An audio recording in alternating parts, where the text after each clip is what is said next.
Is this game co-op? Well, it's a visual novel, so it's reading. We're gonna Yeah, be it's reading not. and voice No, acting. we're gonna be reading. So I guess in that way it's cooperative, but No, it's not co-op. It's a visual novel. I'm sorry, that was very funny. I know you we're just not didn't making know. fun of you. I know you just didn't know. I'm just imagining co-op Higurashi. Okay. You're gonna be very lost, but like, feel free to stick around regardless, I guess. Mm-hmm. It'll probably make you want to, because Rory joined in the middle of like season 3 of Beastars while we were watching, and they were like, "I am so fucking lost, dude, but this makes me want to watch the other season so bad." And I was like, "Well, I hope you do because it's good as hell." Maybe it'll have the same effect on you, and you'll want to go back and watch the other streams. Imagine a co-op VN. That's Warrior Cats. That's Warrior Cats. There's like 7 authors. That's what that is. All right. I was the narrator. I can't remember if you were reading for this dude. I am sometimes. I'm kind of undecided on it because I don't want to read for him while fucking It's Blue in There is on screen. It's Blue in There. Yeah, because Detective Delicious. because like that's me taking up 2 major characters at once, but then also he's gonna disappear for a while and then we'll be with Rika and you voice Rika and I don't want to make you do both. We'll see. We'll figure it out. We'll play it. We'll play it by ear. I think it's for now. You take him. I think I'll take him and play Rika, and then you can play whoever else comes on screen. All right. The van stopped in the shrine's parking lot. I have an idea, actually. Yes. How about we trade off his voice dependent on who his current cooperative partner is, I guess, and whoever's voicing him will not do the narration, and whoever isn't will do the narration, and we'll go back and forth. Sounds good to me. All right, I'll do the narration if you want to do his voice, or if you want to do the narration, I'll do his voice. I'll do the voice now because I think we're with Rika at the moment. All right, got it. Also, parked there were numerous other vans with loudspeakers mounted on top of them to act as makeshift propaganda vehicles.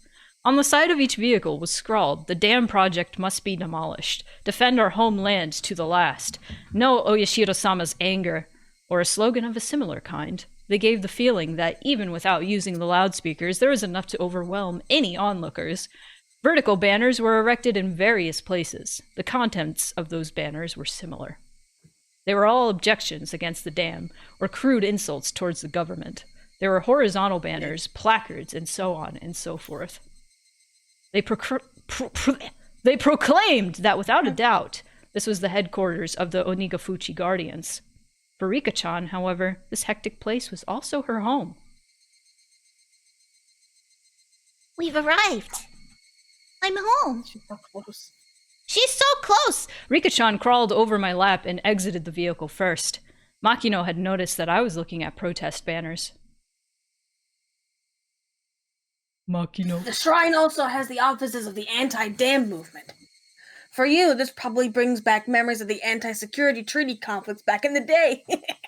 Student movements against government policies, movements that bordered on terrorist activity, were at one time commonplace, if only in order to garner global attention. Students holding out in lecture halls, brawling with the riot squads that charged in. It was an age where wasting one's youth like that was widely considered a road to glory. It was slightly before my time. I'm not really an activist or anything. I studied without incident and graduated without incident. I don't really agree with the violence or occupations they use to protest the government's policies. Hey, Akasaka's kind of a rube. Oh. I'm moving my son down a little bit. Oh? You have quite the nice opinion there.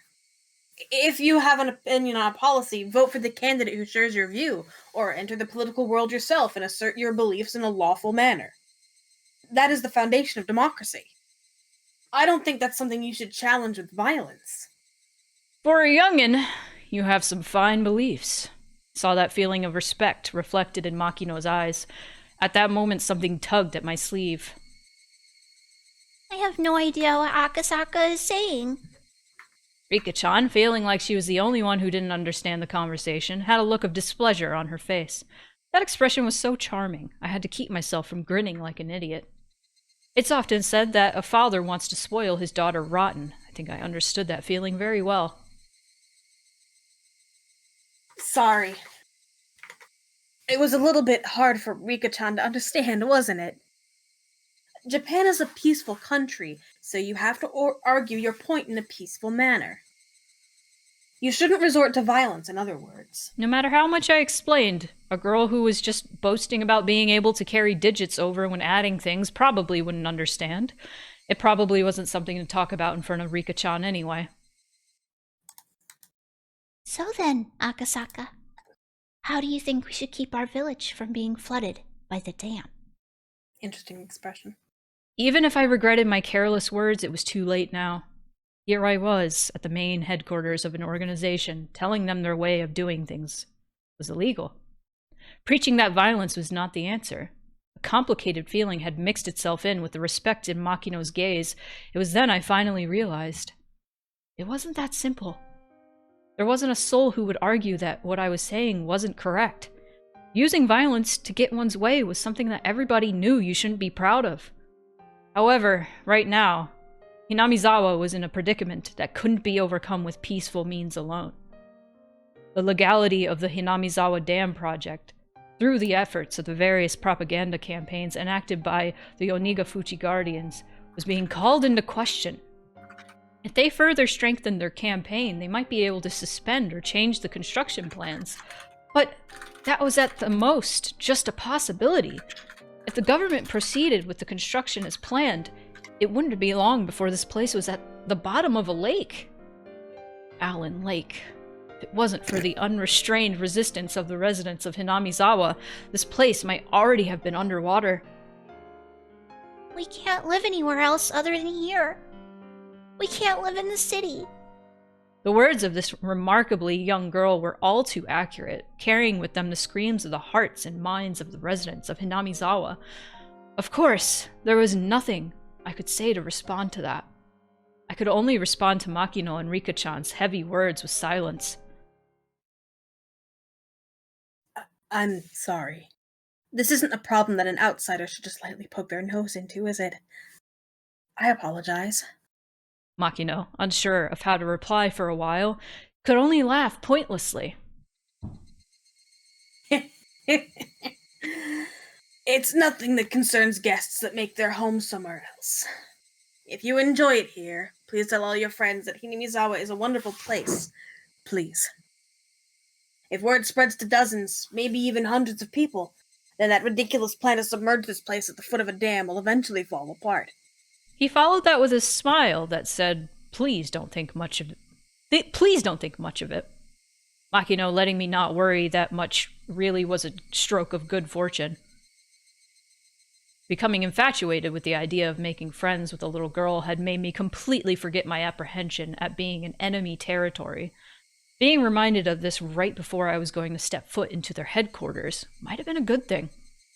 If we'd had this exchange in the middle of their office, there was a short-tempered youth in there, they might have come at me. Thinking of how extreme they were, in the worst case, my life could have been in danger. It seemed that I looked quite despondent at that moment. Makino, thinking he had said something wrong, became flustered, trying to think of a way to improve my mood. I was a bit careless just now. I'm very sorry. No, don't worry that much about it. The sights you showed me around the village were all beautiful, wonderful places. I really do want to come here one more time. If this beautiful village is going to be submerged at the bottom of the lake, I can understand why you would fight so desperately. I had somehow managed to use my despondent look to change the topic in my favor. After a bit, Makino had returned to his usual high spirits. It seemed he believed I completely sympathized with his point of view. I don't. Now, let's leave the talk at that for now. There's a place around here with a really great view. Let's go, Akasaka. Rika-chan, seemingly happy to be free from all the boring and gloomy adult talk, bounded up the stone steps. There was no real need to run, but in order to catch up with her, I also darted up the steps. There were several tents belonging to the town council erected on the shrine grounds. Inside the tents were several folding tables and chairs, and a number of older town council members were livening things up with chit-chat. I know how to read. They weren't saying anything incendiary, like, the dam project must be destroyed. It was just some relaxed, idle chit-chat between local geezers. I love that word. Geezer. The normal sort of calming scenery. At the entrance of a shed that looked like a meeting place, there was a large sign erected with Onigafuchi Guardians' headquarters, written in bold brushstrokes. That was their base of operations. To be honest, it was a bit of a letdown. He asked what I had been imagining. This is a bit embarrassing, but I'd have thought it would be something much more dramatic, with barbed wire fences and barricades. My first impression of the place, though, was completely different from that. It looked like a simple backwater town hall. It didn't look like anything other than exactly that. The old folks who were chatting had noticed Rika-chan's presence. You want to be old people? Sure. Well, isn't it, Rika-chama? It's time for the little kids to head on home. This is my home. The old folks guffawed, since she wasn't wrong. From that exchange, I could tell that this... Thank you for the water, Apollo. Hello. Rika just watched you get fucking annihilated. Oh, sorry. From that exchange, I could tell that this Rika Furude girl was loved by everybody. Oh, this... Oh, it's Kichiro! He has a face! Can I be the old man? Can I be this old man? This old man. I gotta... it's been a while since I've done an old... Nipa! Yes. It's been a while since I've done the old man voice. Why is What? your forehead so big? He's Hairless. balding! That's why! Makino-san. Who's that? The tourist who phoned? Makino. That's right. Hi. I'm sorry. This is the mayor of Hinamizawa, Mayor Kimiyoshi. If you remember, this is the mayor in present day, too. Oh! No, I'm just imagining him talking to Makino, and like there's like a few seconds before he speaks, and he's just like, "Hey, Makino, are you there?" Like, give me a second, dog. Damn. It was still funny. He smiled brightly, but there was no mistaking he would be scary if he got angry. By the looks of things, this old man was the president of the Onigafuchi Guardians, none other than Kichiro Kimiyoshi himself. Oh, he's scary. He's got no teeth. They're gone. That's what happens to old people. That reminds... Oh, God. Sorry for the tangent. It reminds me of a cartoon that was on Cartoon Network, like around the 2010s. And I didn't have Cartoon Network for very long. I only had it for like maybe a year or two stint when it was free on our television stuff. And they had this show called The Cramp Twins. I don't remember that, but I was also older around that time. I don't think it was a terribly good show, but when I saw it, I was only a little kid. And there was this episode about like a ghost story or some such, about like a haunted ice cream truck that comes around their neighborhood, and you know it's that one because the guy there like doesn't have any teeth and he'll take yours. Oh, I hate that. Oh, it's scary. That would have... Yeah, it scared the shit out of me when I was a kid. I was so fucking frightened. I've always remembered it. That would have driven me fucking crazy if I was a child when I watched that. God. Alright, Kichiro. Welcome to Hinamizawa. What do you think? It's a quiet and relaxing place, isn't it? Yeah. I was able to appreciate a multitude of beautiful places throughout the whole day. I'm thankful for being granted this rare opportunity. Also, Rory got some hummus. Hell yeah. Whoa! I love hummus so much. I've never had hummus. It's hard to describe, but it is so fucking good, dude. Oh, I love hummus. Even though you're one of those youngins, you're quite the gentleman. Kichiro, I want to show Akasaka a cool place. Thinking that the formalities between myself and the mayor had gone on for too long, Rika-chan butted into our conversation. For her to call the mayor by his first name, I felt it was a little strange, but none of the villagers seemed to mind. A girl of the Furude household, one of the 3 families. Also, Higurashi has ingrained itself in culture, especially anime culture. There's 2 anime, right? Of Higurashi. There's like a remake fairly recently. So you definitely... Depending on who you ask, there's 3, but yes. There's otherwise. 3, okay. So back in the early 2000s, the openings to Higurashi were everywhere because people were reanimating them and drawing over them with Kingdom Hearts characters and shit from the characters from other series. So if you've seen that opening that's like da da da da da da da da da, that has Rika in it. That's her running on the water. Anyway, It is. She's probably different than the average villager. Oh no, she... Akasaka, over here. Rika-chan. When they come in close. Rika-chan tugged at my sleeve. I love going between, like, Rika's voice, and then my voice, and then old man voice, and I love especially going from old man to Rika. It's so funny. Not resisting, I allowed myself to be pulled over, and waiting for me was a magnificent view.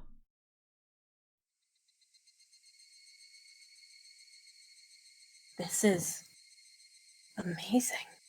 It was an observation deck that looked down on the village.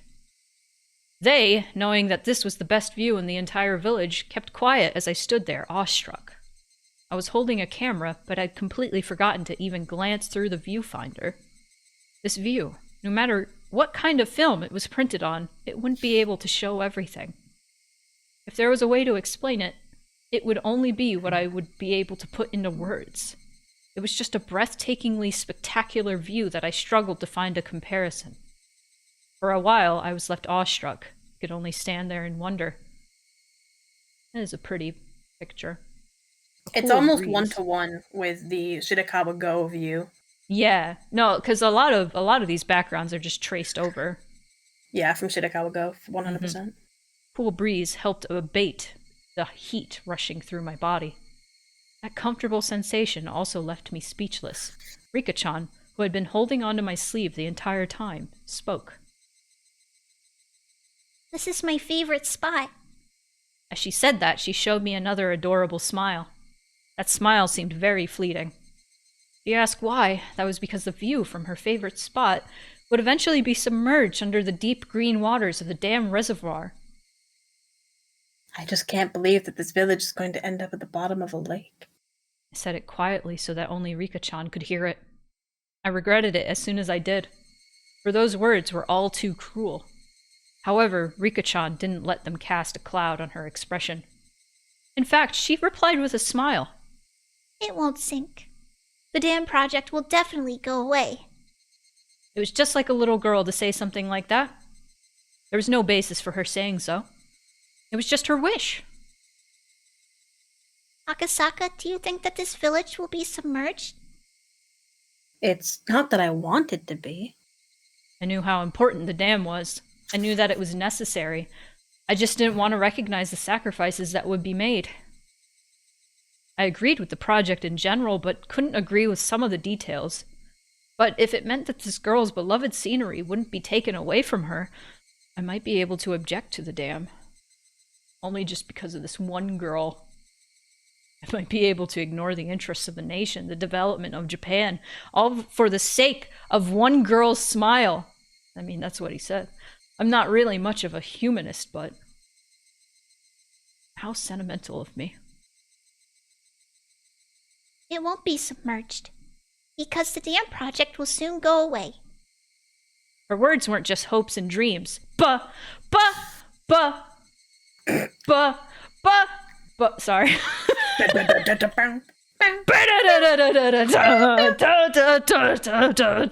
Okay, this is a bad bit. I'm sorry.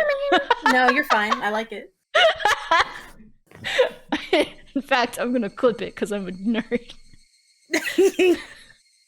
But we're seasoned with a hint of resolve. as if she was talking about an unchangeably predetermined outcome, as surely as the sun rising in the east. It'll be gone soon? Wanting to ask her why she believed that, I turned around. Yes, it'll be gone. What makes you say that? Well, you see... She seemed to want to answer, but as though unable to find the right words, she swallowed back what she was about to say. Regardless of what Akasaka does, the Zam project will end this year. It's already been decided. That was a lie. If something like that had already been decided, then the Onigafuchi Guardians would have no reason to continue existing. From my point of view, it was like they were doing nothing more than throwing themselves into an endless battle. If they knew the dam project was cancelled, it would feel much more relaxed around here. This village, though, could hardly be called relaxed. For evidence of that, I just had to remember how charged the atmosphere was at the checkpoint or at the bus stop. The villagers, with their misplaced resolve, were still fighting. And this girl, even knowing the villagers' grim resolve, had already declared their victory. The villagers throwing themselves into this endless war and this optimistic girl who said they had already won. That contrast was somehow strange. Why do you think that? If you know something that makes you that confident, could you tell me? Rika-chan stayed silent for a while, seemingly choosing what to say. Because... Because... She looked like she was lost on whether she could continue or not, should continue or not. As if she was troubled on whether it was okay for her to say it. That kind of expression. Sorry, that line of dialogue. Is it okay for Rika to say it? Can she say it? Can she say... Hang on.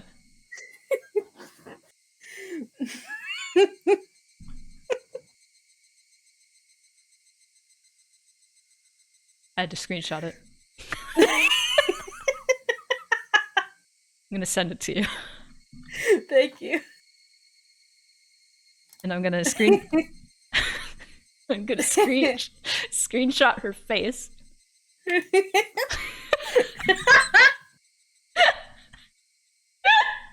Okay, I need to stop. We can't say it here on stream, but assuredly we can in DMs in person. it's already been decided. There's no other way to say it.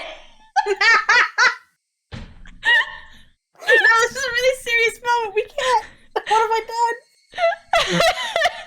That makes it funnier.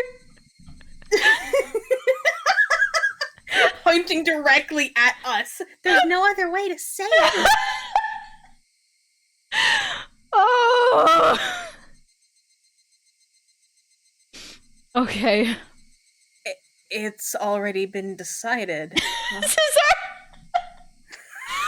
I need... Oh, God, I'm crying! Okay. Hi, Tazara. Whew. It really is just a little girl. It really is just like a little girl to say something like that. I couldn't believe it was actually true. I can't. Okay, I need to stop. I need to get it out of my system. No, I can't. I can't on Twitch. I can't. Not on Twitch. Not on our stream, please. She was the only one saying such things with such confidence. My real mission, that I had forgotten about during this fun-filled day, resurfaced at the back of my mind. The kidnapping of the minister's grandson. Had the Onigafuchi Guardians kidnapped the minister's grandson and already succeeded in negotiating the cancellation of the dam project? Did Kimiyoshi actually already know that and was just playing dumb? Is that what this girl was really telling me? Akasaka. The girl called out my name suddenly. What is it? Go back to Tokyo. Huh? I wasn't only surprised at that sudden command.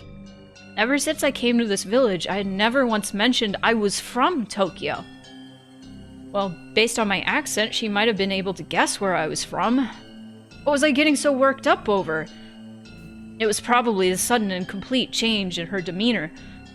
You should definitely go back to Tokyo right away. If not, you will woefully regret it. The girl had been holding my sleeve the entire time. She'd been tugging at my sleeve since hurriedly dragging me over to show me this wonderful view.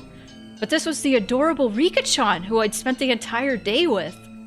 There was no way she could have been replaced with a doppelganger when I wasn't looking. She had been holding onto my sleeve this entire time, but somehow this girl was someone other than Rika-chan. She looked like Rika-chan, but she wasn't. She was some girl I had never met before. That girl had told me in an indifferent voice that I would eventually regret coming to this village from the bottom of my heart. That would be an incredibly pathetic thing to see. So I thought I'd warn you right now. Why would I come to regret it? Oh, CG time! Stop whining. I couldn't believe that I was hearing such cold words come from Rika-chan's mouth. She's like 5. I just couldn't believe it. Somebody impersonating her? Using ventriloquism or something? Thinking that, I wanted to take a look around, but the girl's gaze had me pinned down, making me unable to move. When you tried crossing the road, when the don't walk sign was up, did your parents finish explaining why it was dangerous before pulling you back to the sidewalk? They'd pull you back right away, wouldn't they? They'd pull you back before explaining why it was dangerous, wouldn't they? In other words, it's something like that. The girl I had spent time with, Rika Furude, would not speak like that. She would speak with a cuteness befitting her age, with brief, childish remarks, expressing her emotions honestly. She definitely wouldn't speak with such pointed words. I've warned you. Don't get the wrong idea. It's not like I'm saying this because I hate you. You don't need to tell somebody who's better off dead that they're in danger. Who are you?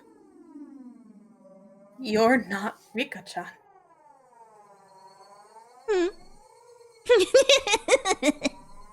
As soon as I accused her of not being Rika-chan, she let out a strange, quiet giggle. That wasn't very quiet. Whoops.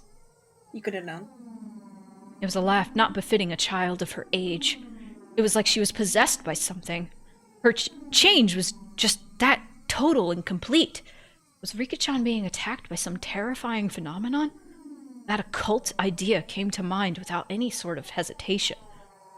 Rika-chan is acting strange. Somebody, help! Thinking that I'd yell that, I turned to where the mayor was. I immediately realized he was looking at us with a smile. That's right. To him, it looked like nothing more than me and Rika-chan fooling around. He didn't notice that there was something terrifying happening to her. Akasaka is such a coward. The girl had obviously grasped that I was afraid. Noticing that and calling me a coward, she laughed again. That cackling girl, approaching me in a strange manner while still laughing, lost her balance and fell flat on her face. Rika-chan fell down. If it was just a while before, I would have extended a hand to help her up without hesitation. But now, extending a hand to this ominous girl who looked like Rika-chan, but wasn't, required a bit more courage than I had at the moment. Me. The girl cried out thus. She then squirmed upright and dusted herself off. Afterwards, she looked around restlessly as a blank expression crept across her face. You've got to be kidding me. Was she making fun of me? Way of acting. It was as though, after being possessed by something, she had lost her memories of what happened. You're joking, right? Rika-chan? Me. I don't know if Rika-chan had heard me or not. She just cried out like that, as if questioning herself. You ought to be the old woman? Hey, mister! Rika-chan too! Tea's ready! There's some snacks too, so please come and have some. An old lady wearing a smock was waving energetically from the entrance of the office. Hearing that there were snacks, Rika-chan's expression changed. Yay! Oh, wait. Hold on. Yay! Nice. A carefree smile. That was the familiar smile, the one that belonged to the embodiment of my ideal daughter. Any hint of the creepy girl that was just there, spouting sinister words, had vanished. Come on, Rika-chama. Wash your hands first. There aren't any manju here for dirty hands. I'll wash them real good. I'm a baby. Leap. Sorry. Rika-chan responded with vigor, running off to the washing station that was along the side of the office. She stopped halfway, turning around to call to me. If Akasaka doesn't hurry up, I'll eat his share of manju too. They're steaming fresh. People who don't wash their hands aren't allowed to eat any manju. No matter how you looked at it, that was Rika-chan. Those words and the way she said them, no matter how you heard them, they were definitely Rika-chan's. Come on now, mister. You're the adult here, so show her how it's done. The old lady urged me to wash my hands. Without any resistance, I lined up beside Rika-chan at the wash station. Splish splash! Stared at Rika-chan, intent on washing her hands properly, like she had probably learned at school. Did I do something wrong? By wrong, you mean? Oh, I'm washing my hands. I only got 4 gold stickers for it. I'm probably bad at washing my hands. You're not doing anything wrong. If you're washing them that carefully, that's more than enough. But it's not, Akasaka. If you don't use a brush and clean out the dirt underneath your fingernails, you won't get a gold sticker. Rika-chan, you're very diligent. That's something to be proud of. Oh, Nippa! I was praised by Akasaka. yippee! No matter how you looked at it, it was Rika-chan. There's no trace of that girl from before. Exactly what was that sinister girl? Rika-chan, what was the meaning of what happened just now? Just now, you told me to go back to Tokyo, didn't you? Did I say that? I was at a loss for words. She didn't remember what that girl just now had said. Like I would ever believe something as occult as that could happen. Like I would ever believe that Rika-chan could be possessed by that strange girl and say those creepy things. Rika-chan, you definitely said that. Her expression told me that. Despite my saying so, she had no idea. She wasn't playing dumb. She actually didn't know. Exactly what was that just now? I think she's playing dumb. Just as Rika-chan had, I let a look of confusion creep across my face. The two of us, both looking like we had no idea what was going on, must have certainly been a humorous sight to behold. While partaking of tea and snacks, I was shown a propaganda film shot by the Guardians that highlighted the resistance efforts. Older folks talked passionately on how long and grueling the fight against the dam was, but they fell on deaf ears. I was transfixed by Rika-chan, who had heard these stories countless times before and was nodding off. Eventually, Rika-chan noticed I was staring at her and smiled as she rubbed her eyes. That smile was Rika-chan's, after all. There was no hint of that sinister shadow. After that, my unreasonable fear of Rika-chan lessened with the passing of time, but I could by no means forget what had happened. It eventually grew dark. The mayor said that they had prepared dinner, but I said I would come again tomorrow and took my leave. I had to return to the hotel and file my regular report with the section chief. I see. Well then, please come again tomorrow. If you phone, we'll send somebody to pick you up right away. I appreciate your hospitality. I'll probably come again and enjoy myself tomorrow. Yes, please do. It seems that Mikachama has taken a pretty big liking to you. Akasaka, are you coming again tomorrow? If I finish after fifth period, so if you could come at around 3 o'clock, that would make me happy. Please come again. A pure smile urged me to do so. There wasn't a trace of that evil aura. Depending on what happened next, all that might end up as nothing other than my hallucination. Thinking about it logically, the daughter of the Furude household, one of the 3 families, had taken a liking to me, and this was a strong foothold for my investigation from here on out. It was like a free ticket for a reason to visit Hinamizawa. If only I could treat that little incident as a figment of my imagination, then having this girl who was the embodiment of my ideal daughter grow so attached to me wasn't bad either. I had successfully dove into the belly of the Onigafuchi Guardians, and had the mayor as well as other important members of the Alliance welcome me with open arms. This was a great turn of events. However, I still felt uneasy. Getting back to the hotel, I forced down an almost painfully cold beer until I could clear my mind. The shock from that incomprehensibly strange incident continued to torment me.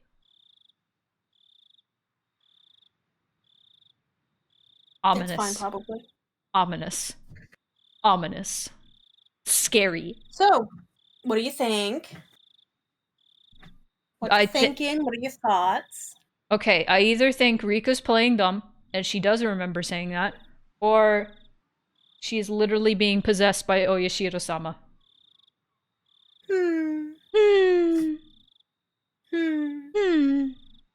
Let's look at some tips. All of them? I'm gonna look at the one about barley tea because I don't remember. Oh, it's a little baby. Little baby Mio? Probably. Her hair. I think I think most of the time in the chapters going forward, pretty much all of the tips are going to be important. So I hope EDA is not a creep in this one. Don't get your hopes up. I don't know for sure, but if EDA is on screen, imagine he's going to be weird. But I see a picture. I'll I see a picture of EDA with a little girl. I don't like that. Okay. Danger. Going smoothly. So they're all important? I believe so. Alright. The sound of the car grew closer, followed by the sound of it braking as the engine cut out. At that moment, his up until now lackadaisical footsteps grew decisive as the man in the room dashed up to the wall beside the window and carefully peered outside. I love this background. It's really nice. Yeah, this is nice. It was his comrade's car. Even so, he still didn't relax his guard. Eventually, the sound of footsteps approached the door. Thump. Thump, thump, thump. It was the passcode. Man. I'm back. Open the door already. Oh, is this This is the another other man? guy. Okay. Yeah. Ah, you must be tired. I'm opening it now. After the locks were undone and the door opened, a man appeared, his arms laden with swollen plastic grocery bags. The bags in his hands had Seven Smart written on them, with bread and milk cartons able to be glimpsed within. The contents of those bags were then spread out over a sheet on the floor. I bought some cup noodles, so go boil some water. What's the kid doing? He's been sleeping the entire time. Thank God he's not causing any trouble. He did struggle a bit when he was about to shit himself. Don't let him crap his pants. And it's stuck because it's smelling like an outhouse in here. Yeah, I know. Check the gag every now and then. We don't want it to get loose, so keep it tight. But not so tight that he stops breathing. I said I know! Huh? Didn't I ask you to pick up another can of gas for the portable stove? We're out. You never asked, you idiot. Seriously? Come on, work. Damn it! He rattled the portable stove as he struggled to get it to light. Seeing that, the man who went to buy supplies let out a deep sigh. With a backwards glance at that sight, began to walk to the corner of the room. The kidnapped boy was sprawled out on a sheet that was spread out on the floor. Boy, you doing okay? Of course, the man didn't assume the kid was able to hear that question. That was because the boy's ears were plugged, with his eyes and ears thoroughly covered by packing tape. Also, his mouth was gagged with a thin, twisted-up towel. Because of that, the boy was unable to close his mouth properly, his cheeks sticky with his own saliva. Of course, that wasn't the only reason. Both his arms were tied tightly behind his back with a leather belt. You seem to be doing okay. At least you're not gonna die. If your grandpa wanted to play tough, we might have had to lop off an ear. It'd be great if we don't have to. The main family... Oh, sure. Sit, go. That's you. If the main family says we do, though, tough luck. I can even imagine what kind of cruel things they'd have us do. The family says not one scratch on him, though. So it seems to be going well for the time being. The minister is discreetly withdrawing the dam project. The Hinamizawa Dam is indefinitely postponed. I wonder when we're letting the boy go. I just want to be done with this already. The main family seems to be gauging the timing. I don't know when it'll be, but it'll probably soon. Isn't that great, kid? You'll be let go real soon. Gotta laugh like Hank Schrader. The men didn't know if their voices were heard by the boy. For him, there was nothing he could do but continue to sleep to escape his harsh reality. More importantly, what are we gonna do about the gas? We can't eat the cup noodles raw. If we're out of gas, say something, jeez. I want to eat the cup of noodles raw. I'd do that. Have you ever eaten just like a brick of ramen? No, because I'm not fucking insane. It's not as bad as you'd think. Ooh, good music. Ooh. Do you want to narrate this one, or...? Yes, I was just adjusting. Ooh. The weather forecast had predicted that it wouldn't rain at all this entire week. I'm gonna adjust my mic, actually. Alright.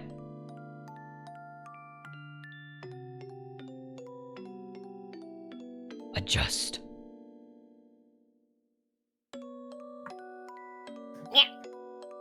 It's not that I hate sunny days or anything. I also saw Rory's comment, well, this got dark. Yeah, it's a horror game. Or a horror visual When every novel. day is the same, unchanging, sunny weather, however, anybody would long for a rain cloud or two. If it's simply clear skies for a week, a month, a year, anybody would long for a rain cloud or two. Yeah, like those. Drink your water. Sippy! The weather specialist said that they had carefully scrutinized a large quantity of past data, so it wouldn't be so likely for the forecast to be wrong. I knew as much. But even then, there was occasionally a day where I was hoping that it would be wrong, as I stared up into the clear blue sky. Was I being mischievous in hoping so? I waited and waited, feeling almost suffocated by the boring blue sky and disturbed by a single cloud. If you could die from that suffocating feeling, then the population of Earth probably wouldn't have increased to this point. In other words, the only person who was being suffocated by this was me. And so, I welcomed the summer evenings where not even the weather forecast could predict a sudden shower. If I were to explain it like this, would you understand a bit more how I feel? Let's say that tonight's dinner was going to be curry rice. But when you're called down to the dinner table, what was waiting for you was instead an eggplant and bell pepper stir-fry. This is just your mother's whim, by the way. I would be delighted by her such whimsy. I don't really like eggplant or bell peppers, but still I'd be delighted. The fact that the pre-established routine of curry rice had been broken would be amusing. If tonight was repeated 100 times and 100 times you had to eat curry rice. Yet for just this one night, that was changed to an eggplant and bell pepper stir-fry. There's no way you wouldn't enjoy that chance happening. I hate pre-established routines. I really hate when things are all decided beforehand. I have no love for boredom. I always get my hopes up that something today will be different from yesterday, no matter how trivial. It's been decided that this entire week starting today was going to be blue skies. The weather forecast decided upon it, so the god of weather must also feel obliged to do so. But who's to say that a rain cloud might not just show up one day on a whim? It's something that nobody can say for sure, but because that thought remains in this world, a creature such as myself can continue living without being suffocated. Tomorrow will probably be a hot and clear day. However, I'm the only one who knows that predetermined fate, even with but a slim 1% chance, sometimes changes. Hoping for that 1%, I hung upside-down weather charms on my sunlit eaves troughs. In the end, I spent my days waiting for those unexpected things in life to happen. I pondered why I was hoping for it. Why I was hoping for a rain cloud. The answer was simple. I've had my fill of clear skies. Then why was I hoping for a rain cloud? The answer was simple. The fact that it was going to be sunny tomorrow was boring. So why was I hoping for a rain cloud? In the end, it doesn't really matter whether it rains or shines tomorrow. Basically, it was just that the rain would water my heart, which was withered from boredom. That's why rather than a TV drama where the plot's already been decided, I prefer to look up at the sky.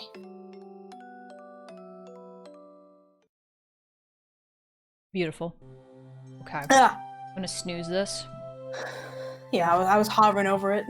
And then we can do this, and then we can take a break before we That sounds continue. good. That sounds good. Let's go. Wow. Woo. All right, warning to chat if you're unfamiliar. This guy is a fucking freak, and he might say some gross shit. We're probably not going to read it out loud if he does. Yeah. Your but- blood pressure has improved. For you to recover this quickly at your age, I'm rather impressed. At this rate, you'll still be kicking after a couple hundred more years, Oryo-san. The young doctor in his medical coat said that as he undid the blood pressure cuff from the arm of the old woman tucked away in her futon. Oh, Here she is! Oreo! Oryo! Oreo! Oryo Sonozaki.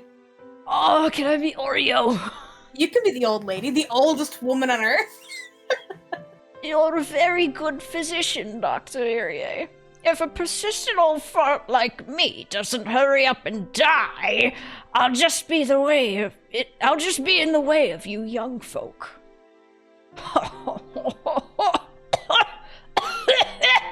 Sorry. The old lady Oreo laughed faintly with a broad smile on her face. Then, turning towards the sliding door, she called out in a strong voice. Is Shimiko-san or Taiko-san there? Bring some tea for Dr. Irie. The sound of rushed footsteps from the hallway drew closer, until finally the door slid smoothly open. What it revealed was a young girl. It looked like the old lady's granddaughter. Mio! Okay, so actually, would you like to do the narration in this one too? So Yeah, sure. Okay. We can be even. I gotta figure out how to do a baby Mion. Let's see. Shimiko-san already left for the day. Do you need something? Mion, make some barley tea for Dr. Irie. Okay, got it. Did you want some too, Granny? Or would black tea be better? Want lots of milk and sugar? I'll measure it out myself, so you don't have to put any in. Just bring the sugar jar and some milk when you bring the tea. KK. She's so cute. Narration. Oh, fuck, that's me! The girl named Mion, after giving a rather uninterested response to her taskmaster of a grandmother, returned to the hallway. Pour the doctor's tea in the cups for the guests! And make sure you bring a coaster, too. Also, make sure to dry the outside of the glass, okay? Oh, return with coffee? Fuck yeah. Fancy coffee? Fuck yeah. Yeah, you're such a fussy pants. A tired voice wafted a reply from down the hallway. The apathetic tone of voice was far from unusual. The old lady let a wry smile slip across her face as she chided the girl. Geez, that girl just won't learn. Nothing I ever scold her about sticks. Now, Oryo-san, you don't have to say that. Mionjan is doing her best in her own way, even though she's so young. Her mother was the same way. Couldn't teach her anything. The apple doesn't fall far from the tree. I don't know what's going on with this voice, but I kind of dig it. So her mother's mother must be exactly the same, no? The old lady burst out laughing. Her expression showed she hadn't taken the comment the wrong way. Dr. Irie, I'm sorry, but could you open the doors for me? It seems there's a nice cool breeze outside. The cool chirping of the Higurashi had at some point started leaking through the gap in the doorway. Irie stood up and opened the door a bit. A refreshing breeze pushed out the stale air that had built up in the room. It's gotten fairly hot during the day, but the evenings are still rather cool, aren't they? It was almost downright chilly last night. Yeah. Those types of mornings and evenings are another one of Hinamizawa's fine points. Irie replied with a smile as he returned to sit on the cushion beside the old lady. And then the two of them, for a little while, soaked in the voices of the Higurashi. I'm going to try and live to 100. Until the business with the dam is proper finished, I ain't kicking the bucket just yet. To get the government to withdraw a decision they've already made is a fairly difficult thing to do. The way this country does things is like turning a millstone. A heavy one at that. A heavy one at that. A millstone? Don't you know? Don't you know? A millstone. Irie quickly affirmed that of course he knew what the old lady was talking about. For he knew full well that Oryo didn't like having her stories interrupted. This millstone, see, can grind anything to a pulp. It's rather impressive. But you see, it doesn't turn that easy, because it's a rather heavy millstone. Lots of people have to work in unison to get it to even budge. It's that type of millstone. Can somebody snooze that ad? Yes, thank you. Irie pursed his lips, listening quietly to what she was saying. Eventually, Mion returned with some tea laid out in a tray. Seeing that Oryo was talking and in a good mood, she quietly knelt down and laid out the sets for the barley and black tea, careful not to interrupt. That's why, when it gets going, it's not that easy to stop. It takes the most effort to move it right before it starts turning. Everybody hates that, so everybody keeps pushing it along without rest. I don't know why all my old people voices turn British. You're talking about friction, right? I get what you're saying. So, in other words, if there's some sort of mistake and the millstone suddenly stops turning, to get it turning again takes a great deal of power, more or less.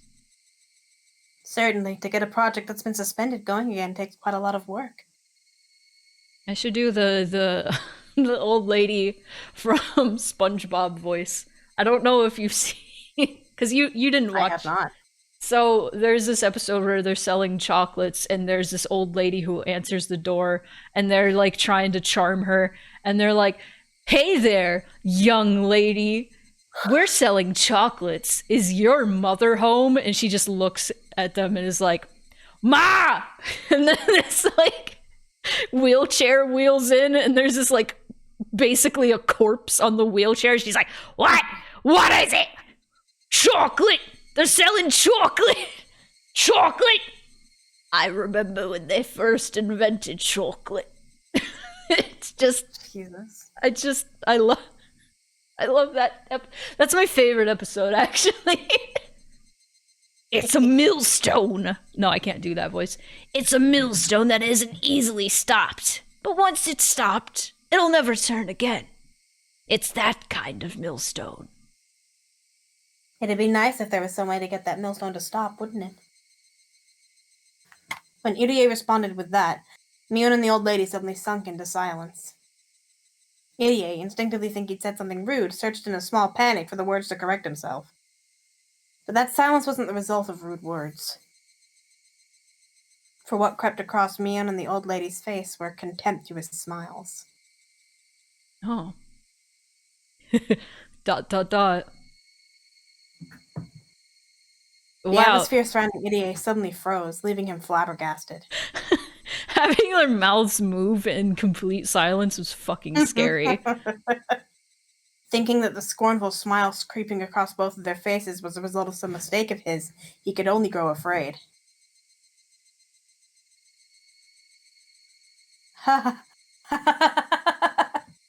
It hadn't been that long at all since he was enveloped by silence. However, unable to stand it, Irie could only let out a weak laugh. Irie's laugh eventually spread to Mion and the old lady. Not knowing exactly what they were laughing at, their laughter left a lingering chill. The only ones not laughing were the Higurashi, who continued their simple and unchanging chorus.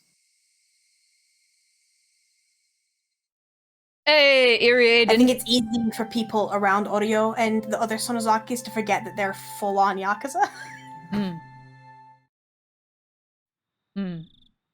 It's safe. Let's save. You want to take a break? So we can let that ad fucking go? Do it. Let's shut. Let's do it.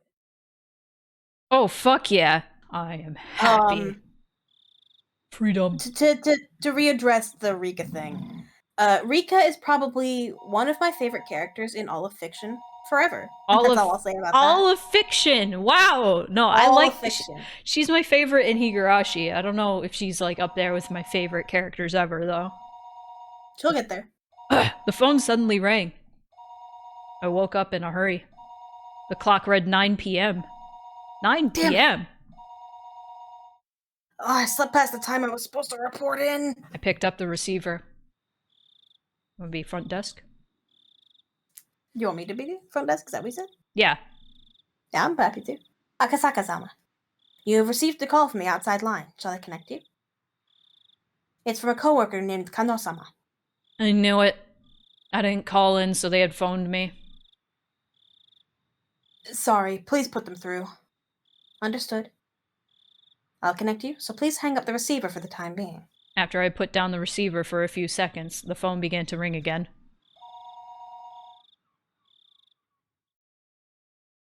Yes, hello. This is Akasaka. I can be Kano, since this is going to be like a back and forth. Akasaka-kun, this is Kano. Good work out there. You didn't call in for your regular report, so we called instead. What's your situation? Leaving a lecture for later, my senior co-worker got straight to the point. Today I went to the village proper. Under the guise of a tourist, I managed to establish contact with the mayor and several other core members of the Guardians. I wasn't able to ask them anything, but I left a good impression and was able to make a bridge for my investigation from tomorrow onwards. I see. It looks like things are going smoothly. Akasaka-kun, you seem rather naive sometimes, but that might have worked in your favor. I guess you made some good progress for now? I don't have the experience to make a comparison, so I don't know if that's good or not.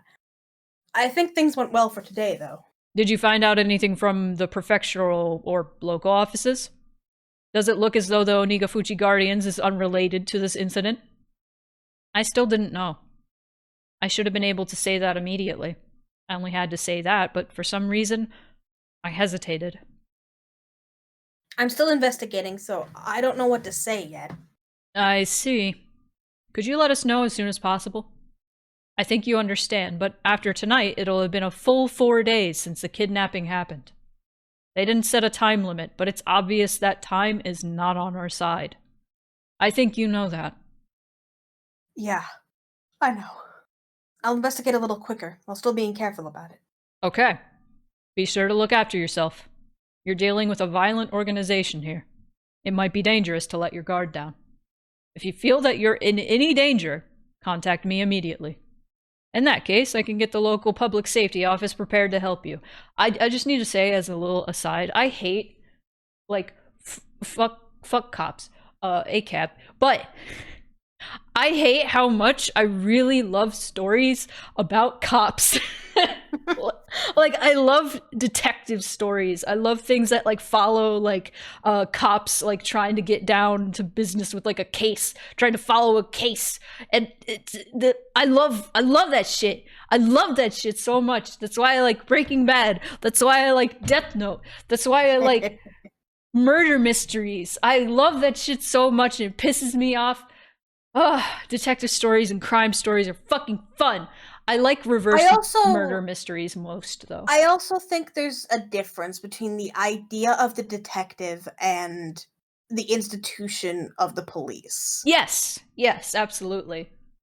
Like, I can just think of so much media I've consumed that I'm like, yeah!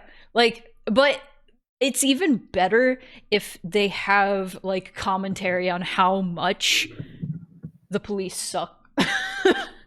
Yeah. Like, L.A. Noire is a very flawed game that I very much enjoyed. But it is also good about, like, having commentary on how flawed the police are, like, because there's constantly, you find out who done it, and you're like, okay, we gotta lock this guy up, and it's so obvious, and then you're like, your buddy comes out and is like, hey, you can't lock up my old buddy. He's a funder for the police, and it's like, bruh, no. Anyway, that's a tangent for this stream. Used to be all over cop documentaries when I was a kid. It's interesting seeing myself as a kid versus who I am now. I mean, cop documentaries sound interesting. There's no shame in that. But anyway. Thank you. I'll do my best. Anything else to report? I reported several bits of supplementary information, and at the very end, I decided to ask. How's the investigation going on your end? Everybody's doing their best here, but we're not making much progress. After all, the number of organizations we're investigating is vast. So if you find out the one you're investigating is in the clear, we'll have you return to Tokyo to assist some of the other officers. The chief is saying to dig up what you can on Onigafuchi, but I don't think a residential anti-dam protest group has any relation to the incident at hand. Spongly. Hi, Angel. Sending somebody out just to investigate a single group makes me cringe, really. It's so cringe, dude. Sending somebody out just to investigate a single group is so fucking cringe, dude. At this point, he was just complaining. He was telling me to stop taking time enjoying my trip, to finish up and get back quick. I'll try and resolve this as soon as I can. Oh yeah, Cops. I remember Cops. That was like the most popular cop documentary that was kind of blown over the top because I knew a cop who was on Cops, and he was like, nah, they dramatized everything. Thanks, I'm counting on you. Well then, if there's nothing else, I'm hanging up. Okay. That's all I have. As we were ending our call, he scolded me thoroughly for being late with my regular report. I don't think I could stomach Cops either, though. After that, I hung up the phone and sprawled out on the bed. Come to think of it, I hadn't heard anything from Oishi. He was supposed to contact me about a time and place to meet with the informant tonight. Thought about getting angry with Oishi in retaliation for being scolded for forgetting my daily report. Come to think of it, though, Oishi didn't really say anything other than that he was going to call tonight. Waiting for a phone call when you didn't know what time it was going to come was in itself rather difficult. Oh my god, preach. Just when I thought that, the phone rang. I picked up the receiver in a hurry. Hello? Alright, I can be Akasaka now. Yeah. Well, this is a surprise. Akasaka-san, you're pretty quick to answer the phone. Are you a regular user of dating chat lines or something? I would never even try something seedy like that. The way you react is rather interesting. Want to go to a place where you can have a little bit of lewd fun? Well, chill out.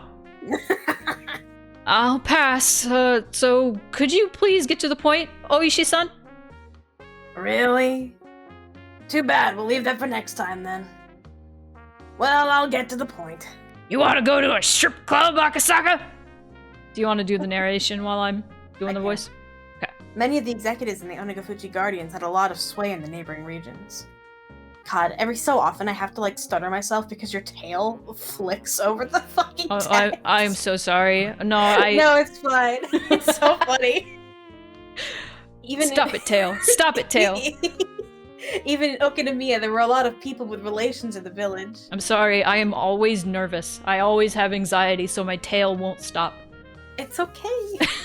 That's why meeting in the Shishibone Market District, far from Okinomiya, was a matter of course. Akasaka-san, over here! Did you get a little lost? Coming from the north entrance might have been a bit of a detour, but it was easier to give directions from there. No, I'm sorry for being late. Did you eat dinner already? Yeah, I already did. Well then, shall we go to a place where we can get a drink? Do you prefer Western alcohol? Or maybe sake? Would you prefer a place with or without women? I want to go to a place with women. Don't worry about it. I don't drink while I'm on the job. Bruh, lighten up. Fucking space. Hearing that, the bed that Oishi had brought bent backwards as they guffed, clapping Oishi on the shoulder. Is that how you say that? Guffawed. Now I need to look it up. I think it's guffed. I'm not entirely sure though. It might be different between American and British. I don't know. Its American pronunciation is guffaw. Maybe. You're right! Yeah, no, that's the British pronunciation. Damn.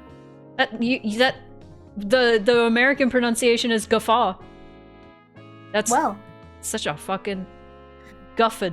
Yeah, guffed is British. Okay. I learned something. Guffa is such a fake real word. So true. It's such a fake. Yeah, it sounds fake. Oh. See? Isn't he just adorable? In exchange, can you give him a bit extra? That money all came from this guy's wallet, you know. The man that Oishi had brought along seemed almost like a ticket scalper or a bookie. Even his appearance was dubious. The informant grinned deviously. I'm glad to see that, scalpers have been a problem since the 90s. I hope no, I'm not gonna say that. I'll say this instead. I hope they all have a bad day, smile. I hope they all, I don't know. I hope you all take advice from low-tier God. How about that? Oh! Oh! There you go. We have a mod Who wants to be Sato? I was gonna say, we have a mod in a Lethal Company that is low tier god lines whenever there's a thunderstorm. And it makes so we'll go to a moon where there's a thunderstorm happening on purpose just to hear like whenever thunder happens. You know what he says. You know what he says. I do. I do. We don't need to repeat it. Should I be Sato? Yeah, sure. He's sleazy, like Oishi. Hey boy, how much did you give this guy? It looks like there's quite a bit skimmed off the top, you know. Oishi's handling fee was included, so I took that into account. It seemed that the informant had expected a more extravagant reaction on my part. When I responded matter-of-factly, he realized that I was an entirely different type of person than he was. But rather than putting a distance between us, it seemed that I had piqued his interest. I said it, didn't I? He's the serious type. But do you see, Akasaka-san? People in a line of work like ours can really use their wealth of experience to their advantage. I'm wondering exactly how the experience of drinking in a bar with women would work to my advantage. You get to see Booby! That's an advantage! I bet you haven't seen Booby in so long because your wife's pregnant right now and in the hospital. The informant, unable to contain himself, clutched at his stomach as he guffawed, heedless of the people watching. You can say it the British way, it's fine. Oh, lordy! Ooh! Akasaka could, you can really judge people. I love video games. That's what an education does for you. Oh, Oishi-san? You've been Why drinking did you say some- that? Why did you say oh Lottie? Jesus! Drinking somewhere, haven't you? Oh, Christ. oh my god. Space, were you around earlier for fucking, can Rika say it? Please send them the screenshots I took of that. Yeah, Are you I'll drunk? it. What's wrong with drinking when I'm off duty? Even if you're working, I'm not. Ugh. Oishi, who was the sort that I couldn't see the text because I went to copy paste things, Mhm. who was the sort that had fooled around to begin with, was in such a good mood I couldn't figure out a way to deal with him. Completely different than me, who had come worried about getting every bit of information I could. Oishi-san. After taking so much money, you were supposed to get me information worth at least as much. I thought this, but then realized I was getting my information from the informant, so it didn't matter how drunk Oishi was. Oh god. Oh, Lottie. I love drinking on the job and while driving. Great, Mort. I don't think you can drive. You don't have hands. Can Rika say it and can Mort drive? Can Mort drive? Maybe he uses his mind. That's so true, actually. It is your line. It was nothing I could complain about, but I still felt slightly riled up. Because of the boopy. Oishi and the informant. It was no doubt a fake name, but he introduced himself as Sato, led the way deeper and deeper into the back streets of the market district. Even though the market was bustling, a couple of turns off the main street and you were in a desolate alleyway. Oishi started climbing a set of stairs on the side of a seedy building. There wasn't any sort of signage, so I couldn't tell if the place was open, or if it was even a store at all. Don't worry, this isn't a dubious place. Those words coming from Oishi's mouth had absolutely no credibility. Beyond the door was, thankfully, a typical mahjong parlor. Nah, excuse me. You're good. I was relieved that it wasn't the sort of suspicious place I had to be on my guard about. I could be a salesperson. Welcome, Sure. welcome. Oh, Oishi-san. It's been a I'm while. psychic. Of course I can drive. Is Mort a psychic type? Oh my god. I don't think so. He strikes me as like a dark ghost. Maybe he could be ghost psychic. Is that a type? Maybe. Is that a typing yet? Is there a ghost psychic? Yeah. Which one? Calyrex Shadow Rider, for one. What the fuck? It's Calyrex, the big crown Pokemon from Sword and Shield, but it's on the horse. The Oh, ghost horse. I don't know. I didn't know what the fuck that was. I was like, what? Are you like naming a fucking like Power Ranger character? What? Miss Magius is pure ghost. Yeah, Miss. Is it Magius or Magius? I don't know. It's Miss Magius. Oh, okay. Miss Magius. Wow. Wanna join in? Lunala? I'm real life forgot Lunala existed. Lunala is ghost? Yeah. I thought Lunala was dragon or something. Ah. No, motherfucker. There'll be a free spot soon. No, I'm here with a group today, so it's fine.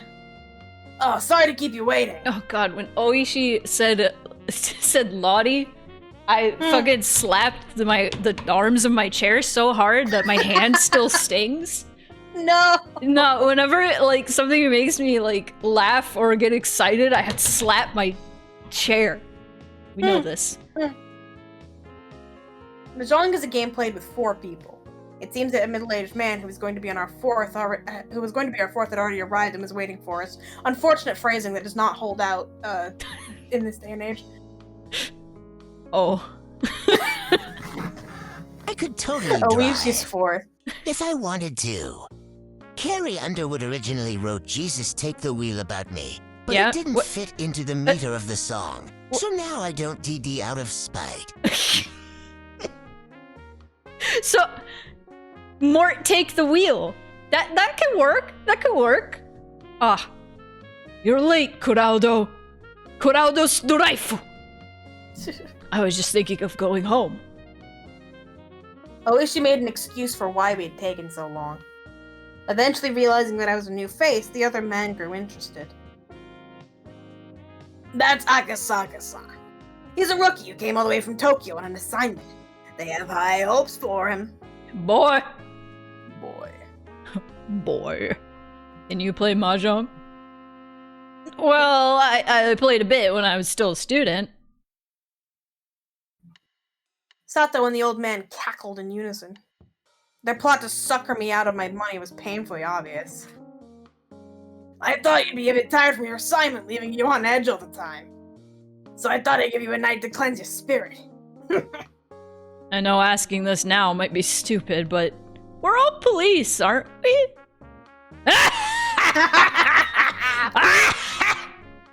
Oh, Moonpie just looked at me Well- so scared. She's like, what the fuck? Let's not talk about that. Loosen up a bit. We won't actually gamble anything. We're just deciding who's going to pay for everyone to go play at a very nice place afterwards. Go play? At what kind of place would you be doing that? With that reservation, the three of them started suggesting places like cabarets, high-class clubs, and even brothels. At the very least, they were the types of places you couldn't go to without money that was just for funsies. Oishi-san took all my money the other day, and I also have to have work to do, so I can't stay for long. But all you have to do is win. If you win, then you won't have to pay for this table, and you can talk to Crowdo about work or whatever. No matter what happened, it seemed like they were intent on playing Mahjong for free. I'd have to fasten my resolve a bit. If I was going to be underestimated like this forever, it was going to get in the way of my work. I understand. Then I'll play with you guys for just a bit. If I win, you guys don't get any of the money or get to go to any of those dirty places, and we talk about work right away. Yeah. Bring it on. If I win, we're headed straight to the Blue Mermaid or Flower Road. This old lech here likes that place too. Of course we're gonna hop between all the places where they keep the girls coming.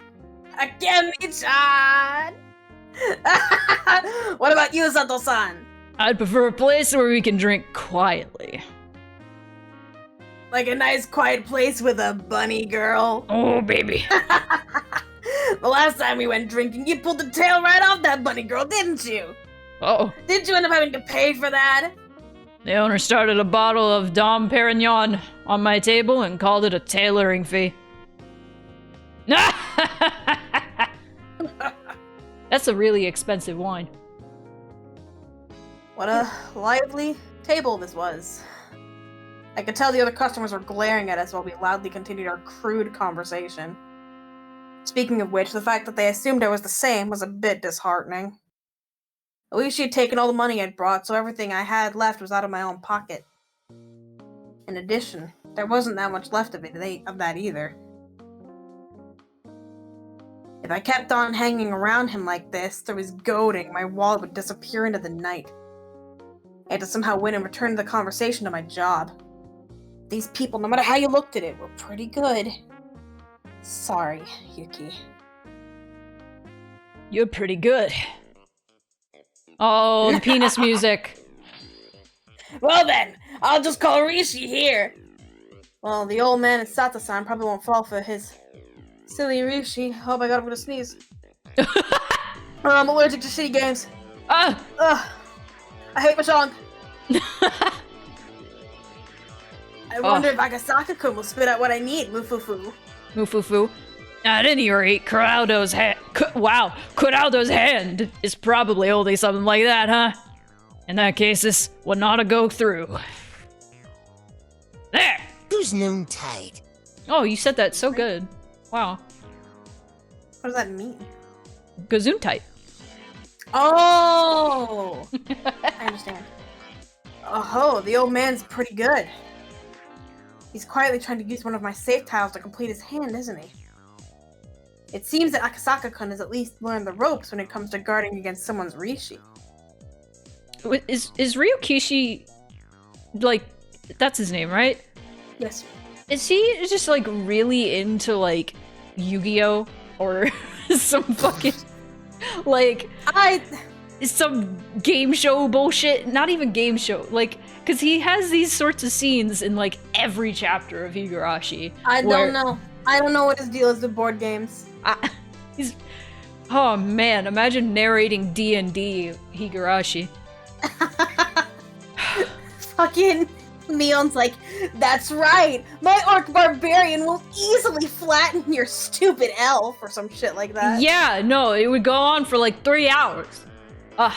It'd be a one-to-one time accurate representation of a D&D session. Yep. It seems that Akasaka-kun has at least learned the ropes when it comes to guarding against someone's Rishi, but that will be his downfall. What's wrong, boy? Did you hurry up and discard? Maybe we You're not sure. this. What? Maybe we can skip forward a little bit. Who cares about Mahjong? I mean, if you want.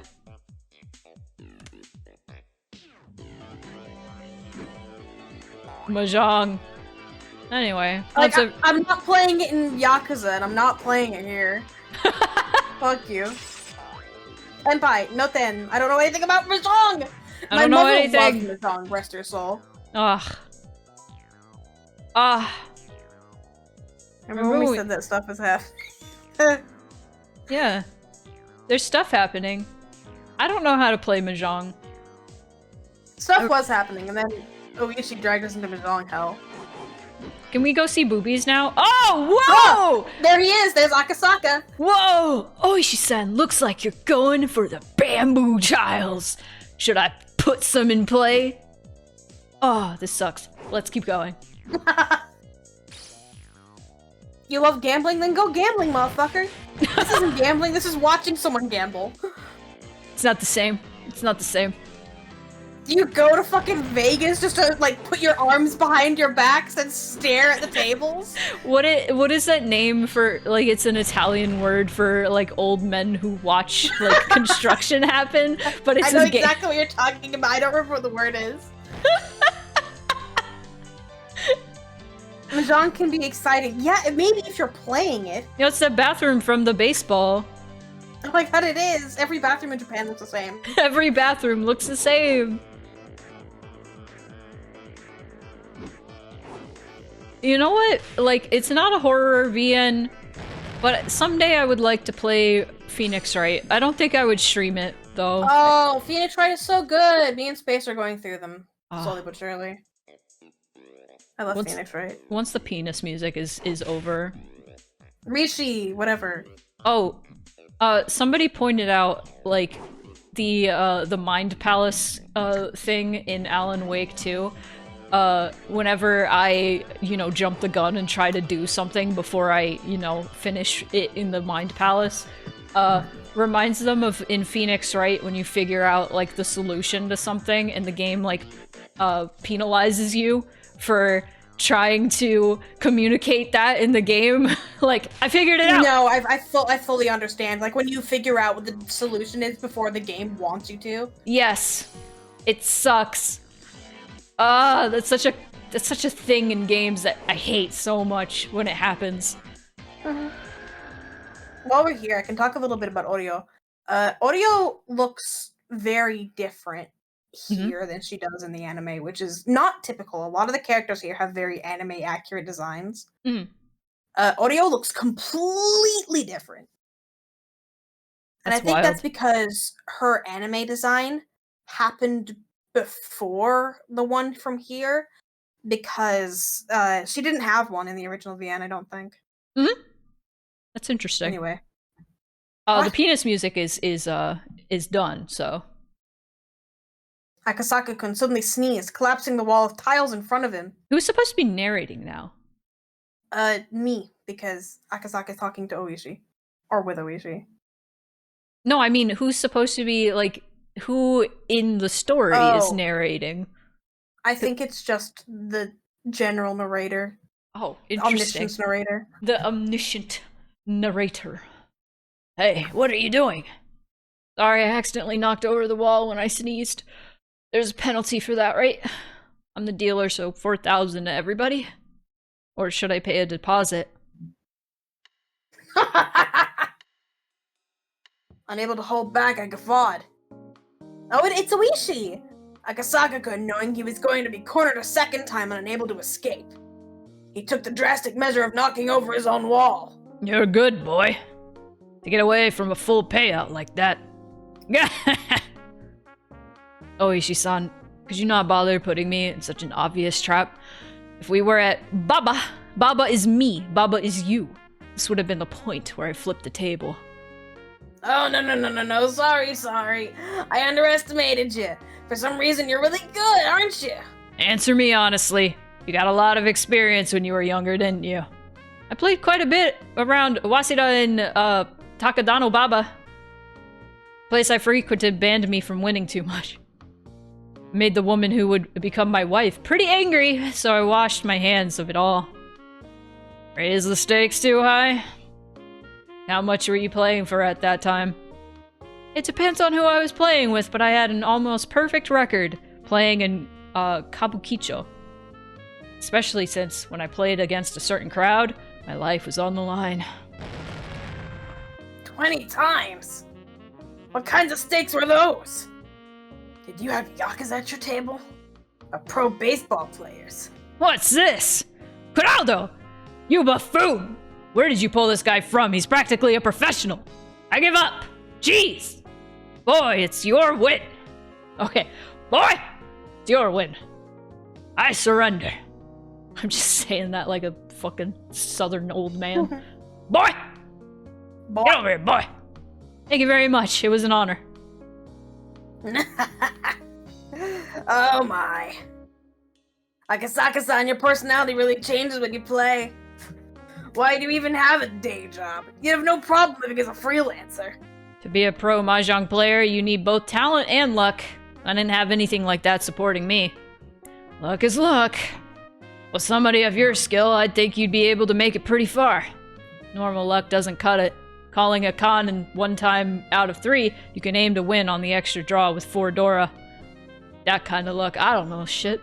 What are you talking I don't know about? what the fuck's talking about. Akasaka-kun, if you can judge someone like that, you're already bordering on the supernatural. You might as well be saying Yu-Gi-Oh shit at this point, like, I summon Pot of Greed! Like, okay. No, there's plenty of people who can do that without cheating on or superpowers. There was a person I met in Shinjuku who would get Doras every time you blinked. He was as strong as a demon. There was a pro I played with in Yokohama who would draw the tile he needed immediately after calling Richi like it was an everyday thing. I don't have that kind of luck.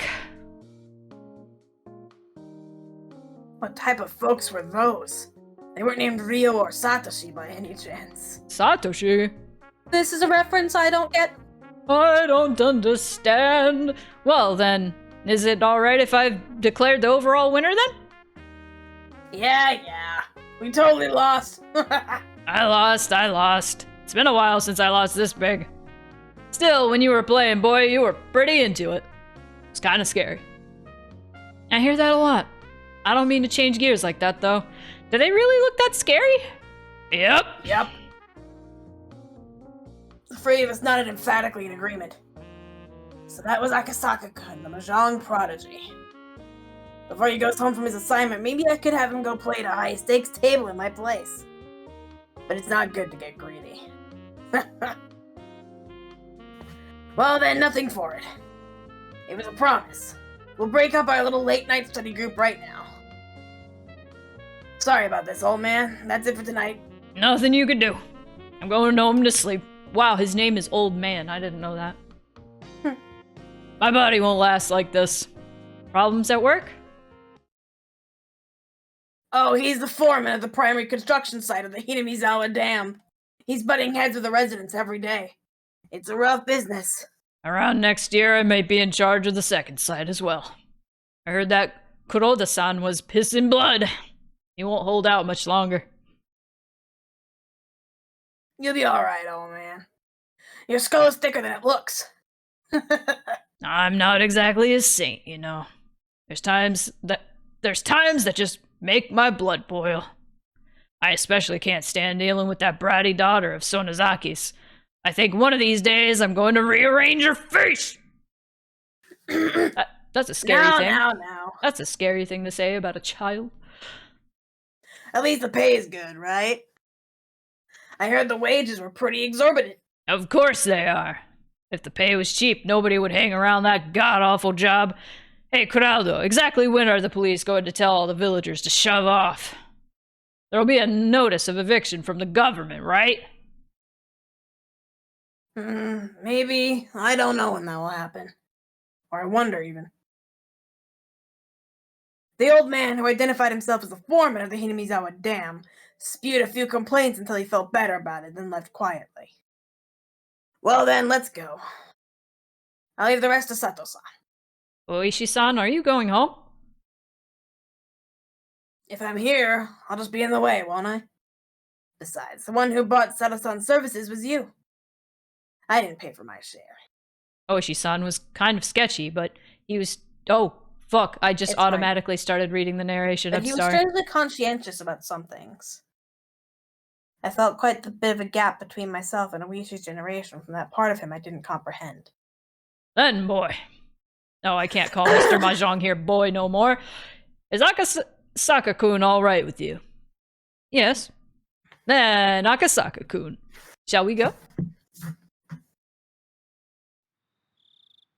What is that emote? Yeah, that is a fair reaction to what's going on right now. Squint. Well then, Akasaka-san. Later. If you're having any trouble, you can count on me anytime. Oh, I don't have any more money to pay you. You know that. Okay, if you go easy on me the next time, we'll be even. I misheard K. I'm sorry. What did you hear? I heard G instead. Oh, I thought... gay. Nah. Gay! Oishi, seemingly still not having had his fill of playing around, but without overstaying his welcome disappears into the night. His welcome. Da-da-da. Da-da-da. Da-da-da. Water. Water. Water. Water. Water. They tell you that game, Sorry We're Closed, I played, was very British, and, the way you healed, thank you for the water, was with, bottles of water, and every time I found one, I was like, bottle water! Jesus. Okay. The informant named Sato-san. Should I, is Oishi still here? No, he's not. But you can get, but since you're Sato and Akasaka, I can take narration. Okay, yeah, sounds good. Or I could, okay. The informant named Sato-san had me get into his car before he set off. He favored narrow roads and made numerous short left turns. Checking if we're being followed? Yeah, you know a lot about this. Checking to see if you were being tailed by making left turns was a rather classic technique. If it was just a single pursuer, you could confirm it that way. But if you were being tailed as a team, this archaic method wouldn't let you shake them. Of course, doing it anyway was better than not. I didn't hear anything from the boss as to who you are, Akasaka-kun. Related to the police? If you're familiar with checking for being tailed, the only other possibility I can think of is something like a private detective. If it's not something I have to say, I'd like to refuse to answer that question. That means you're a cop. My. Yeah. Ever since we played Mahjong, you seem a lot more mature. I wonder where that hesitant person went from when we first met. I smiled wryly. Looking back now, I had to be a little grateful for being made to play Mahjong. Thanks to that, I was able to relieve some tension. Eventually, Sato-san, confirming that there were no cars following us, slipped outside the city. We were on a pitch-black country road, unable to see anything besides the lights outside. The only thing I was able to hear was the hum of the car's air conditioning and the chirping of insects and frogs. I heard from the boss that you want to hear a bit about Hinamizawa Village, yeah? Like about the old houses known as the three families who control the place, or that right now it's pretty much the Sonozaki family running things? If you know that much already, I'll cut out the introductions. Then, if you would, can you confirm or deny if the Onigafuchi Guardians is involved with the kidnapping of Minister Inokai's grandson? Sato-san checked the rearview mirror one more time to confirm there wasn't anybody behind us before speaking. Last night, the Sonozaki main house held a family council. Did you hear about it from the boss? No? If it was a normal meeting, then it would just be all the relatives coming together over a nice cup of tea or something. But a family council held by the main house isn't quite so relaxed. A family council held by the main Sonozaki house. That would be a meeting between those who truly controlled Hinamizawa village. They wouldn't be talking about private family matters. It would be about the village as a whole. About organizing activities against the dam project. Among other things. Everything would be decided there. In reality, they were deciding the fate of the village. At the head of the meeting was Oryo Sonozaki. More or less called Empress Sonozaki. As the ultimate decision-maker of the clan, she was feared and respected. Infirm with old age, she was often unable to stand on her own, but her words carried enough weight to sway the fate of the village. It seemed that lately she had grown weak, and on days where she wasn't feeling well, remained bedridden. Family councils that occurred while she wasn't feeling well took place with her on the floor. In the middle of a dignified Japanese-style room, still in a futon, only the upper half of the body sitting upright, a stern look on her face. That was Oryo Sonozaki.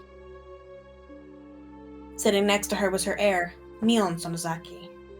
She was still young. No, young wasn't quite the right word. She was a girl who remained childish. She was a baby. Her role was to merely sit beside Oryo Sonozaki, sometimes responding to her requests. However, she was the only one deemed worthy to succeed Oryo. She had the same hawkish eyes, enough to give pause to anyone who so much as smiled at them, or looked at them even. Much was expected of her in the future, this granddaughter of the Sonozaki's leader. I need my mic! Oh no! What happened? And also, I was adjusting my seating, and I need my mic. And also on the other side of her sat several other important members of the remaining three families, the Kimiyoshi family and the Furude family. First on the list for the Kimiyoshi family was, of course, the mayor of Hinamizawa village, Kichiro Kimiyoshi. And lined up beside him were several more of his direct relatives. Opposite to them sat the other of the three families, the Furude family. The Furude family was only comprised of the family of a Shinto priest, so the only ones sitting there were said priest, his wife, and their daughter Rika. Rika was doted on by many of the older folks in the village, and it seemed that Oryo was no exception. When the stress from just attending a family council was said to be enough to shorten your lifespan by 3 days, it seemed like Rika was the only one exempt from that. No matter how charged the atmosphere was around her, she paid it no mind, instead humming along as she doodled in a sketchbook. In fact, the night before, lying on her stomach while humming and doodling, she nonchalantly tucked her legs into Oryo's futon like it was a kotatsu. All this was the three families, and all around the room, lined row upon row, were relatives of the Sonozaki family. The only ones who were afforded cushions to sit on were direct relatives. The others were left to sit in the Seiza position directly on the tatami mats. With Empress Sonozaki enshrined at their center, they were almost like a giant snake coiled around the room. It was decided that everybody would sit in the order of their rank. The number of people from the Sonozaki family was overwhelming. The fact that the Sonozaki family held so many seats at a meeting where everything pertaining to the village was decided made determining the balance of power was held in the three families as clear as day.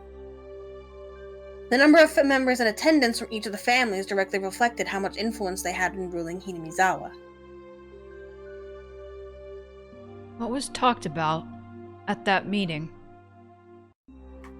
Sato-san, after remaining silent for a while, quietly began to speak. All right.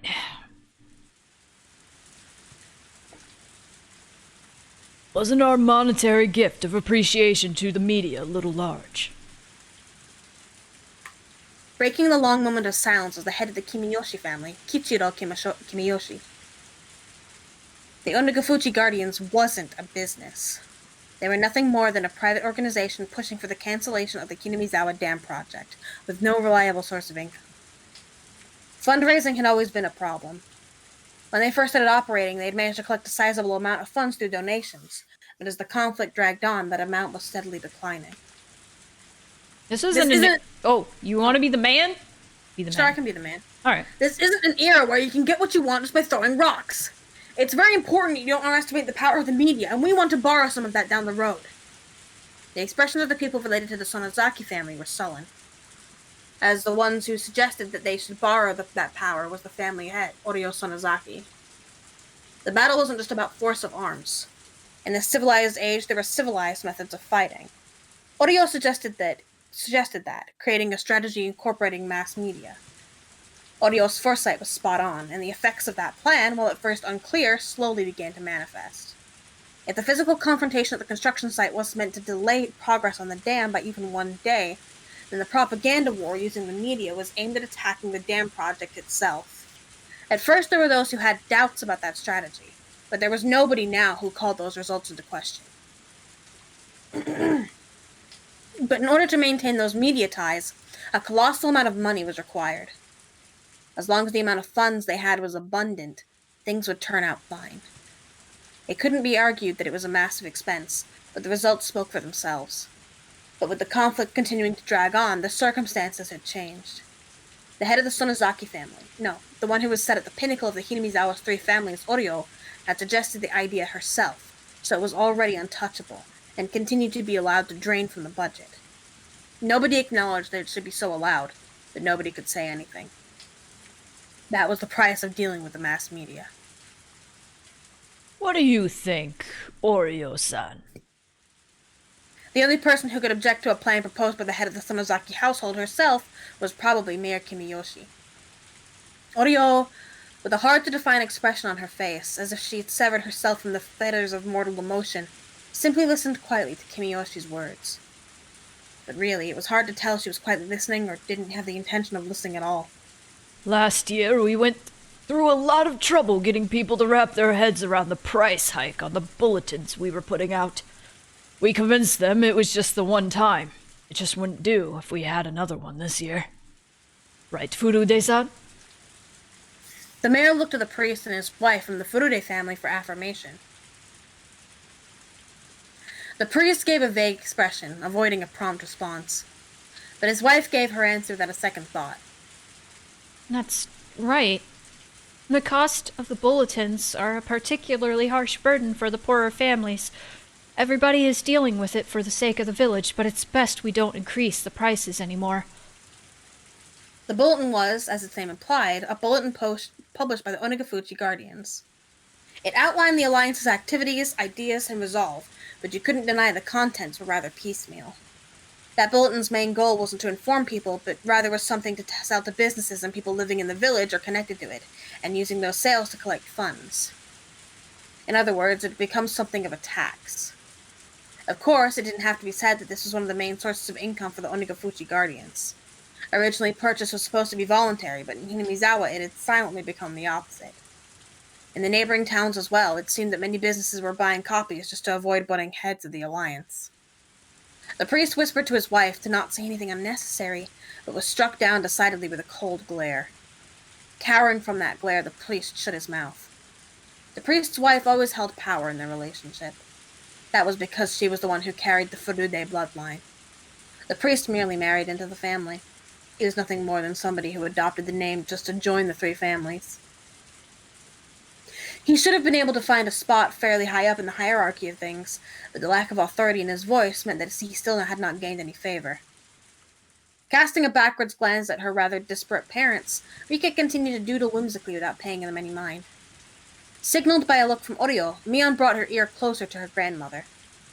There was something was said to her in a quiet voice. After responding with a couple of questions, with a nod from Oryo, Mion looked around the room and conveyed her grandmother's words.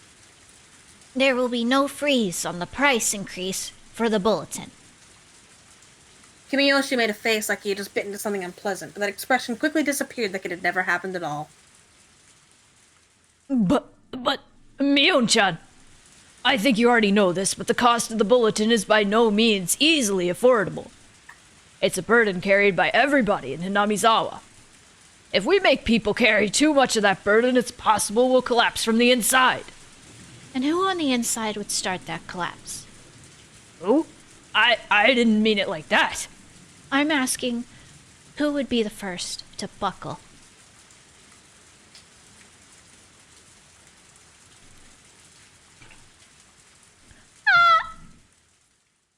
Cal, where'd you go? Cal. He's disappeared. Oh no. Oh no. Oh no. It's okay, I'm gonna read.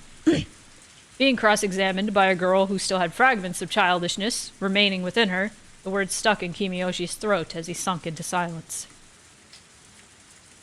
Mion repeated her question once more, looking around the crowded room. Everybody refrained making eye contact to avoid being pierced by her gaze. The words she had spoken were unarguably said in proxy for Oreo. Proxy.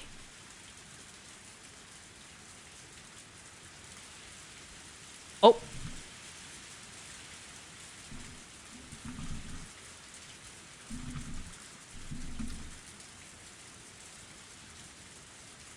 His internet cut out for a second. He'll be back. He'll be back. Let's go, Burb. Okay, where the fuck were we? I think I read like a few lines when your internet got cut out. Which was these The words lines. she had spoken were unarguably said in proxy for Oreo. Oh. That's why when Mion said them, they held the same weight. Yeah. But the look in her eyes was different. Oh, thanks for the water. Like Oreo's, they had a hawkish gaze, strong enough that anybody looking upon them would freeze in their tracks and yield. Oh. I need to message Case real quick that I dropped something off in their fridge.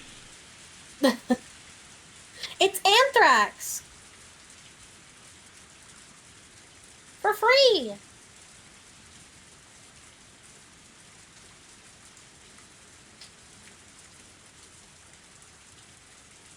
No, see, I always do this. They're like, oh, I'm missing an ingredient, and I'm like, hold on, I'll bring it down, and then I bring it. And they don't answer their door, so I just go into their apartment and put it in their fridge, and then leave. And then I message them, put it in your fridge. And they're like, I didn't even hear you come in. And I'm like, bitch, didn't answer the door. I could just go in. I could just do that. Anyway. But that gaze was, without question, one that belonged to Mion herself. As Mion would eventually inherit everything from Oreo, the day when she would stand up as a young and capable leader in her own right would come. Nobody wanted to believe otherwise for even a minute. That's why nobody even thought of Mion as just some sort of little kid. Kimiyoshi-san, nobody will lose their resolve over something like a price hike on the bulletin.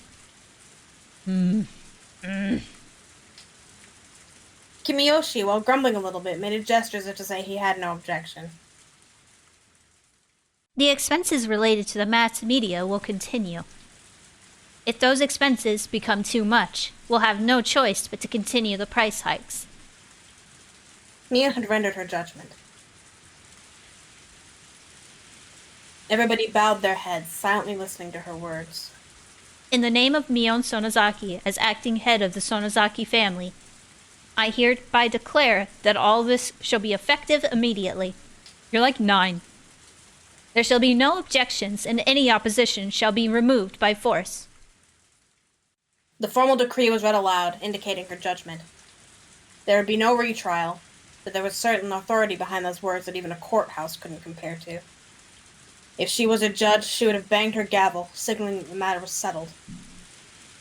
Mion pulled out a large bell from inside her clothes and rang it. Everybody present could only prostrate themselves before the harsh sound of the bell.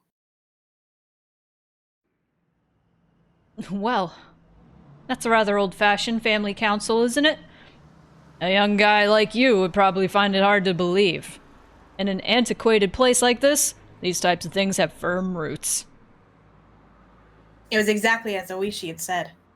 The old system of the three families had vanished, and now the Sonozaki family was running things by themselves. On top of that, their rule was borderline despotic. Is that the end of the meeting? No, there's more. I'll continue. Eventually, after the ringing of the bell ceased, there was a deafening silence. Within all of that, a lone man shuffled closer to Mion and whispered something in her ear. Mion asked several questions quietly in response. When she was satisfied, she motioned for the man to leave. The man who talked to Mion was a member of a gang that her father was the leader of. That organization had the entirety of the Shishibone city under its control, so it was quite well known even here. Of course, this was talking about the criminal underworld, just not just like anybody would know. But just showing a patch with the gang symbol on it was enough to resolve any disputes in the neighborhood. Mion's biological father, Teorio, was her daughter's husband. The power of that man's gang was the driving force that controlled the dark underbelly of the Onagafuchi Guardians. And so that man, from his position as the next in line to control the three families, continued to coerce everybody around him with his unconventional presence. Mion exchanged a look with her father. Was it okay to tell what she had just heard indirectly to Oreo? It looked as if she was asking him that question. Her father gently but firmly nodded his response. Mion also nodded, then sidled up to Oreo and informed her of something. Eventually, Mion finished conveying her message, separated herself from Oreo, and fixed her posture, waiting for Oreo to signal her response. It wasn't often that Oreo showed any emotion. That's why, when she started to laugh quietly, a vague sense of unease crept over everybody in the room. That's quite the conundrum, isn't it? Oreo was laughing so happily that Kimiyoshi was hesitant to ask. What is it, Oreo-san? Oh, that's me. If this land is like a mother to us, then this business with the— Oh! Thank you! Whoa! For the resub. This business with the dam is like somebody threatening our mother's life, isn't it? Oh, that's some Final Fantasy VII shit you're saying right there. Can't you hear the planet's pain? That's some Bugenhagen bullshit you just spouted, Oreo. Kimiyoshi, unable to comprehend the meaning of her words, looked confused. Oreo, with a wide grin on her face, turned towards everybody and addressed them in a clarion voice. Word of the day, clarion. That's a cool word. The minister behind the dam project is apparently rattled over the kidnapping of his grandson. That makes us even.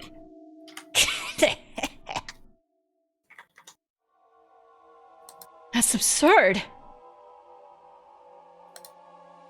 Information on the kidnapping of Minister Inakaya's grandson shouldn't have leaked from anywhere.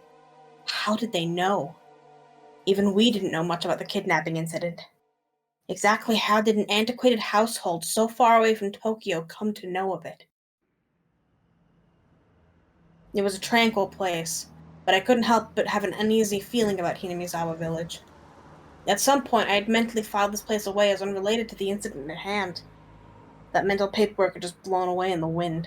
How did the Onagafuchi Guardians know about that? Sato-san, unable to come up with an answer, fell into silence. I'm sorry. Please continue. Sure.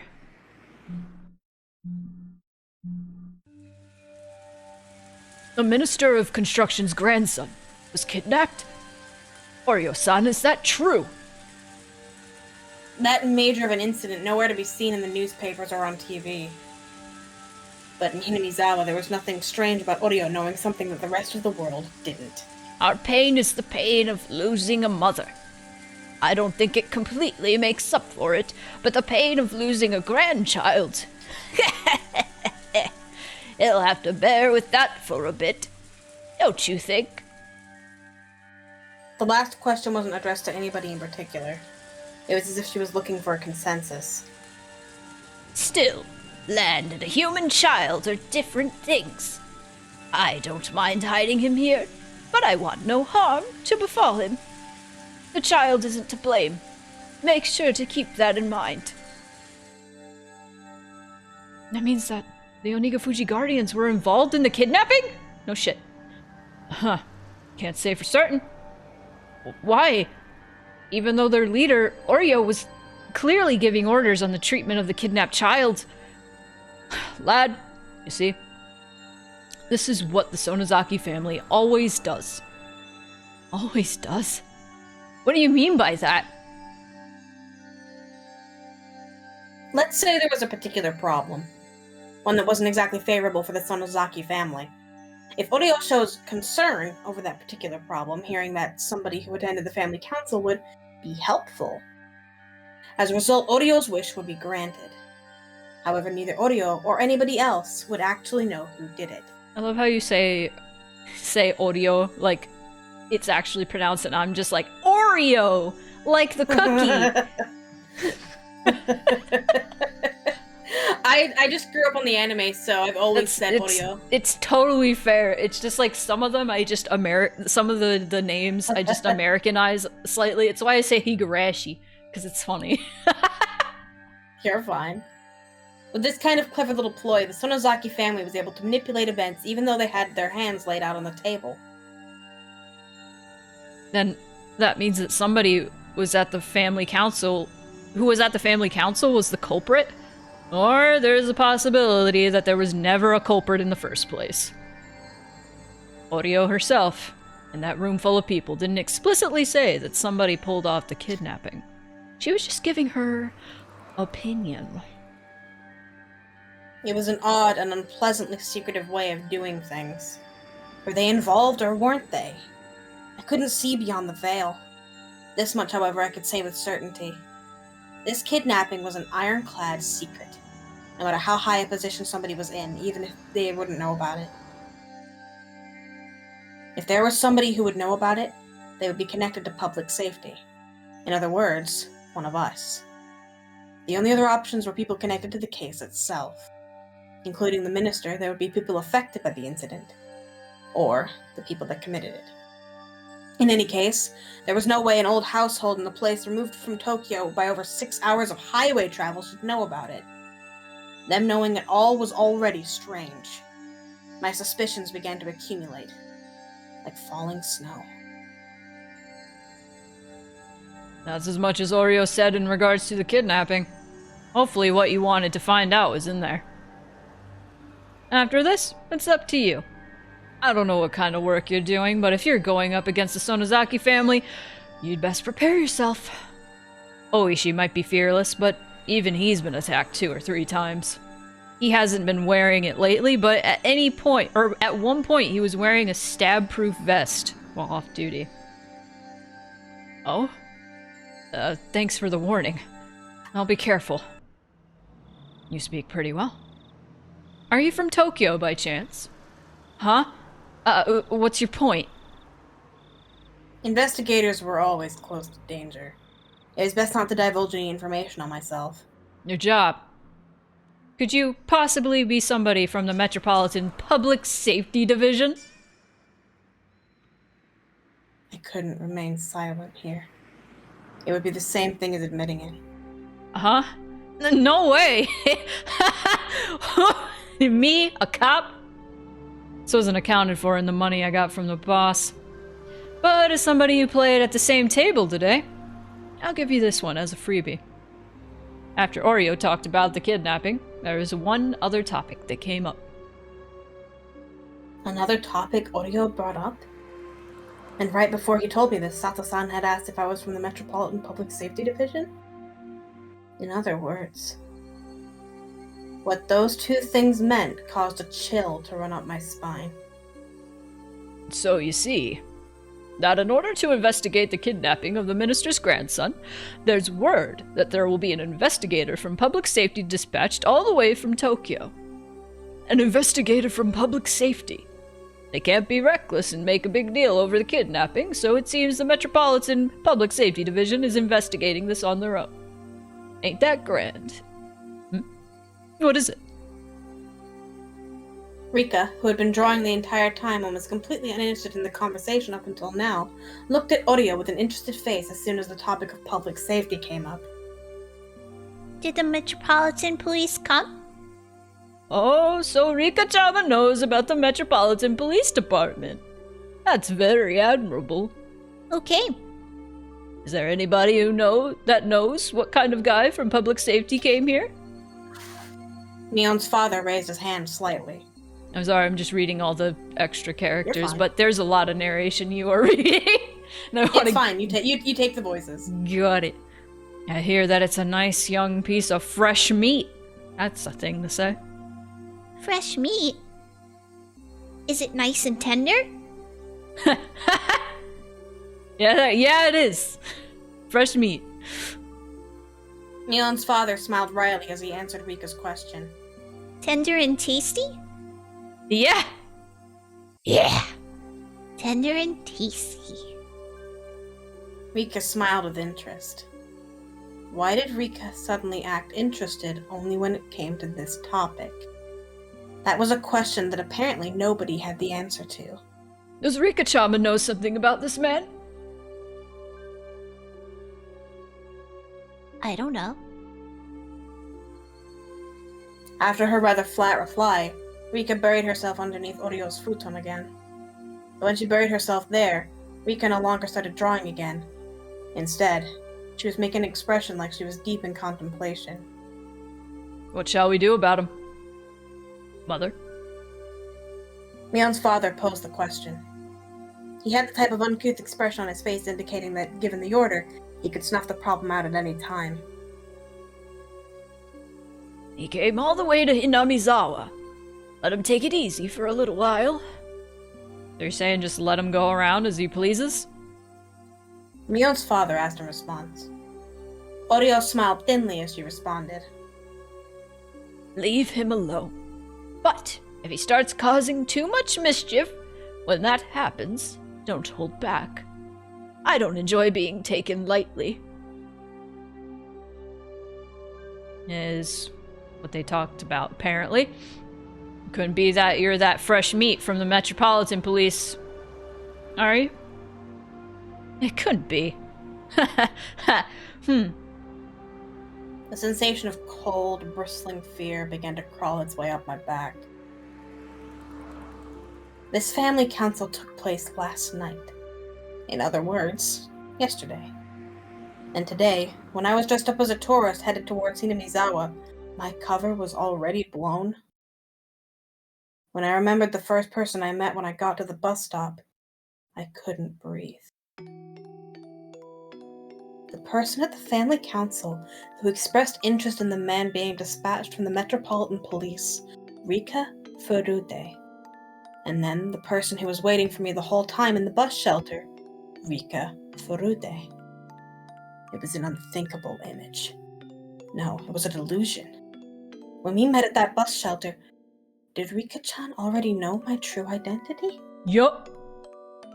Did she know that I was Akasaka, dispatched from the Metropolitan Police Department and come to meet me? Then, including Mayor Kimiyoshi, every villager that I met, everybody knew, but just pretended not to. Because Orio had given instructions not to interfere?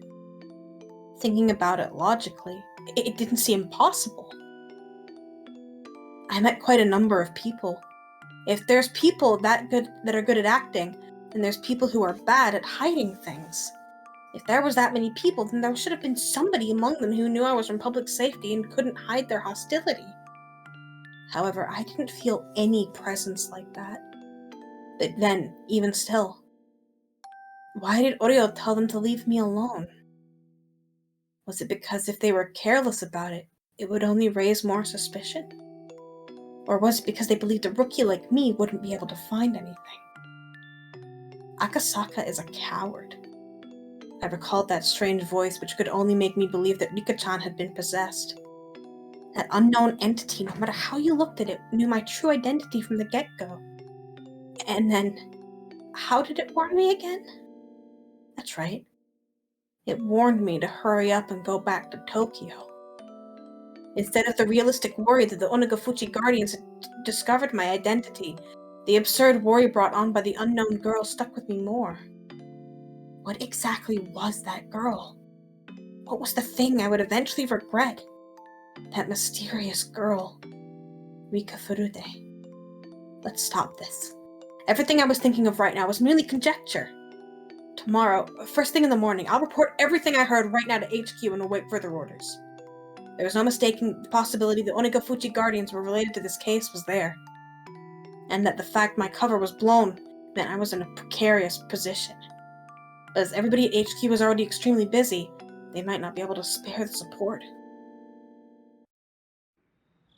Is that everything? If you want, I can drop you off wherever you like. Sorry. In that case, the station where we originally met, please. A rural road where even a streetlight was rare. I couldn't see anything. I wasn't aware of anything but the asphalt that was lit up by the headlights. Scary. Outside of that light, was it simply darkness? Or was there something lurking there, waiting to strike?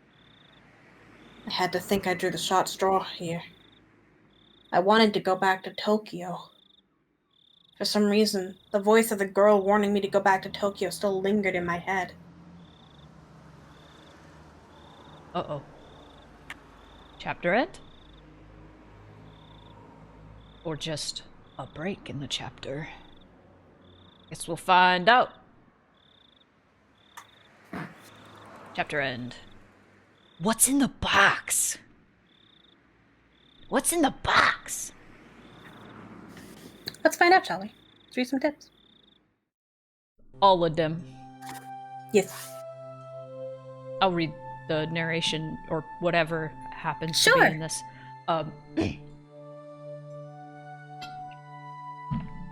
What? What? What? What? Like just butchering it more and more. Yeah. Yeah, read Yesterday a voice. when we met at the restaurant in Ginza, that topic popped up. That's overstepping their boundaries, isn't it? They're meddling too much with public safety. They keep doing that, they're going to set a bad precedent. It seems that Minister Inakai was openly uncomfortable about the way public safety is doing things. The Vice Minister is probably going to say something to the effect during Monday's debate session. But what can you do? We can only have the director address the Vice Minister. That's why we pay him the big bucks. Well, if it comes to that, they're going to ask him for proof that the minister is being threatened.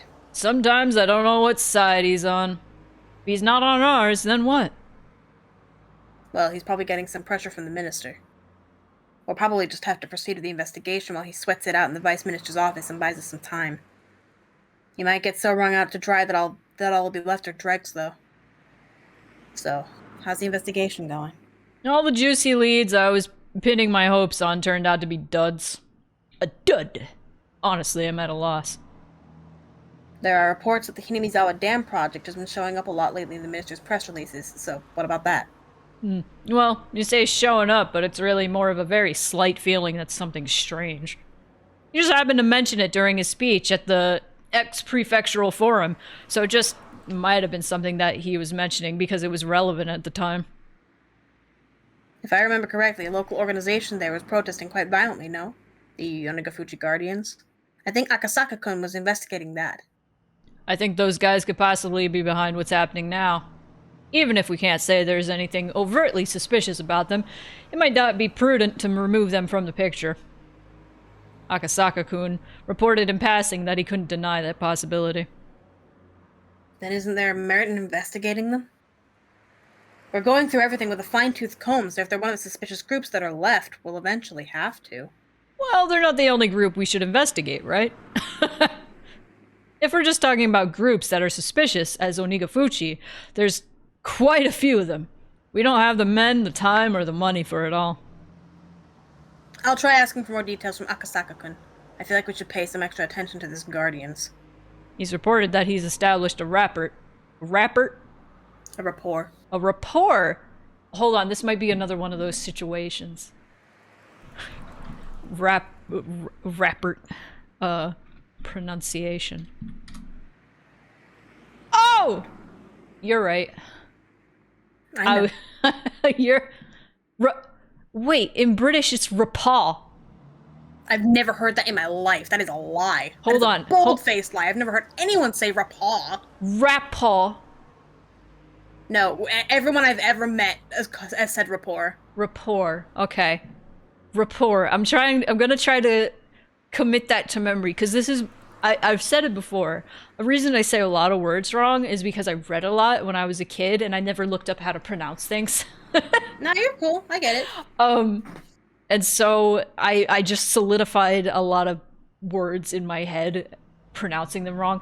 The biggest one being macabre. I hate how that word is pronounced. Why is it not macabre? Oh, macabre? Macabre. Yeah. I hate Macabre, Lameo. macabre sounds so cool. Macabre. Macabre sounds like a type of fucking macaroni. Sounds like a type of Pokemon. Rapport.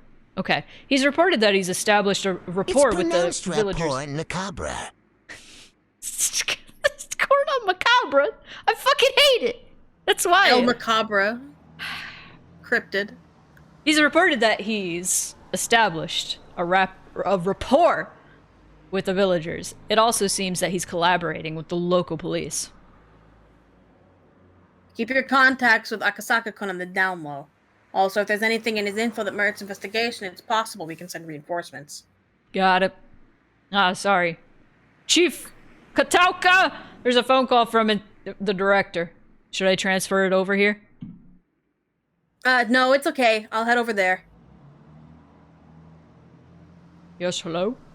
Corn on Macabre. Oh, man. Wait, how did Mort say rapport? He said it like I said it, rapport. Oh. He just went rapport. Rapport! I love his Very little... fancy about it. I love his little voice. I love his little dumb voice. I love him. I love his voice so much that, like, when I discovered that I couldn't use the TikTok TTS, which is where I originally heard it, I was like, I need to find this voice somewhere else. And the service I found is like $20 a month, and I was like, it's fucking worth it. I don't give a shit. I'm gonna pay it 20 Hakuna Macabre. Hakuna Macabre sounds like some shit that Hot Topic would have on a Disney T. Hakuna Like, Macabre. It'd have Timon and Pumbaa on it, but they'd be dressed in like goth clothes with like crazy emo makeup on. Or it would be Timon and Pumbaa who look normal, but they're like stood next to Jack Skellington. Or it's like they're like gore and rotting corpses or some shit. Or No, I don't. Hot Topic doesn't go that far. Hot Topic will show a bit of blood, and that's kind of it because they're actually quite softcore when it comes to shit like that. nowadays, yeah. No, you said like goth versions of Timon and Pumbaa, and now my brain it just keeps thinking like, oh, goth T-girl Timon, and I'm like, stop. Whoa! Now I want to draw that. Do you now? Do you want Timon to have those big au naturals? They're just a bit, late. You know, Timon and Gex are basically the same kind of character. I wish you would say other things. Okay. Like, do you believe that there are choices in life? Like the choice to not think about these things? Like, you can think them. I get weird-ass thoughts all up in my fucking brain pan all the goddamn time. But you know what the difference is between you and I? The difference between you and I is that I don't articulate them. Well, you see, I'm a streamer and I have to say everything that comes to my brain. Ah, but consider. No. But it's funny. Yeah, you're right. Alright, do you want to read this one?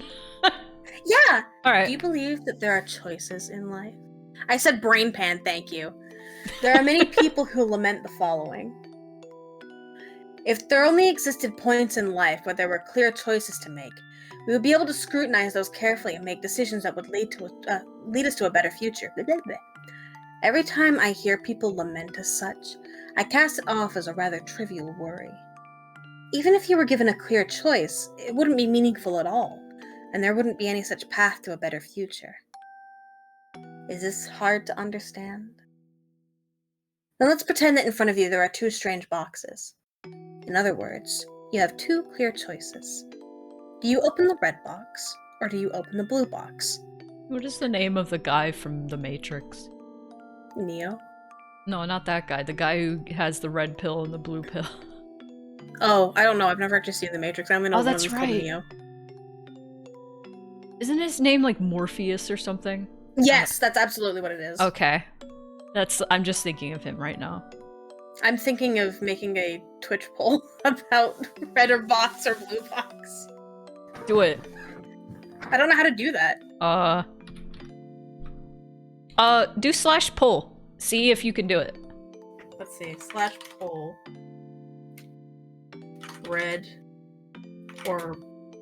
Red box or blue box. Is that right? Let's see if it works. Oh, I see. I understand. Red box or blue box. Responses. Red box. Blue box.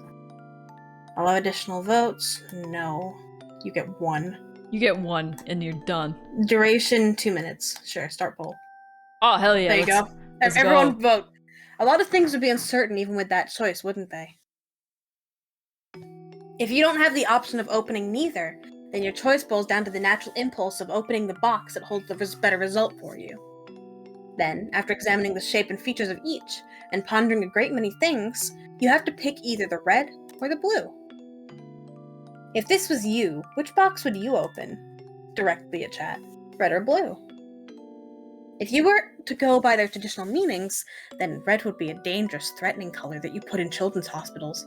Mhm. However, that doesn't automatically mean that it would be calm and relaxing inside the blue box either. In fact, it might even be that the colors are a trap, make you wary of the red box and have you open the blue. A trap? I'd open the Could it be red box because they have movies in there.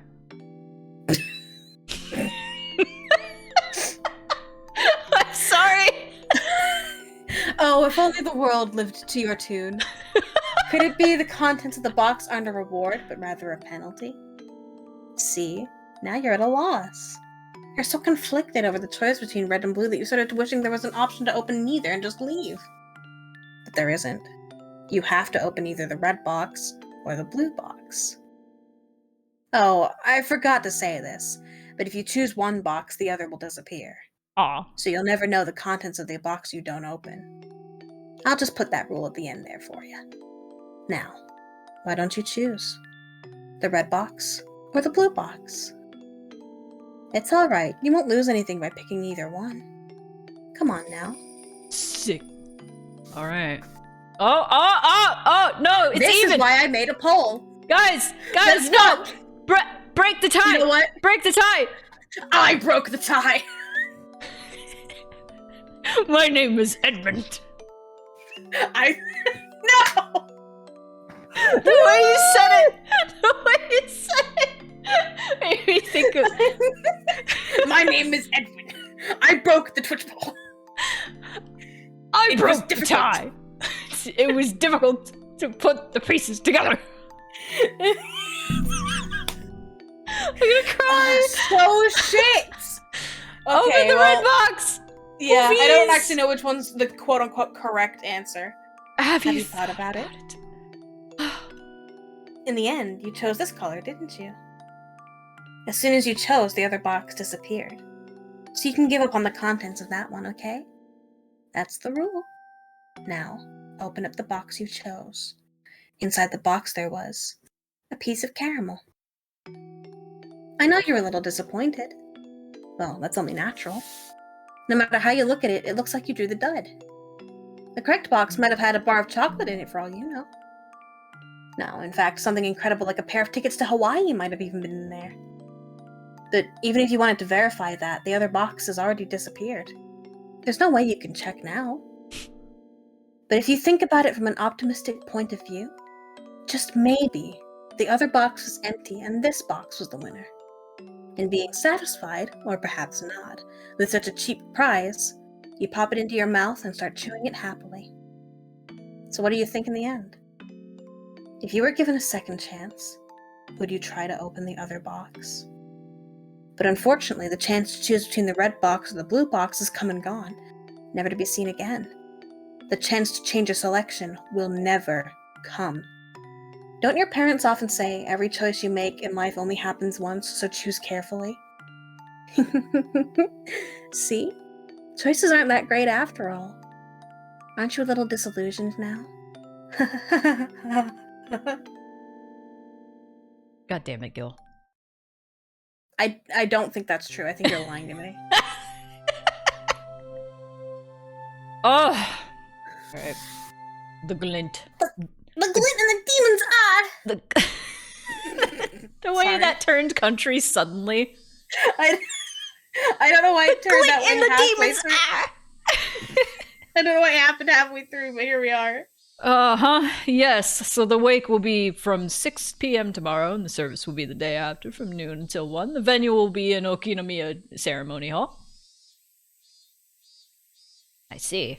It's Deputy Mayor Ikazawa's grandson's funeral. We'll talk. What are you talking about? We have to pay our respects. I'll have you go in my stead. Okay, got it. Should I wear morning clothes? Clothes you wear in the morning? How much should I bring for the funeral, I think? Why did I say it like that? You can go in your school uniform. Make sure you button it up properly. For the money, 50. No, 100,000 yen. They've done a lot for us. Oh. Mion quietly whistled in awe at the exorbitant amount of money her grandmother was offering. Ikazawa-san. Yes, that's me. Ikazawa-san's been a prudent person ever since his days as head of the Okinomiya Municipal Office. Even when those government types paid me a visit, they'd always stay outside. Her voice is slowly dissolving. Devolving. Dissolving. But whenever I offered Ikazawa-san a cup of tea, he'd come inside and carefully listen to what I had to say. He always lent a proper ear to what people had to say. Others should learn from a person like him.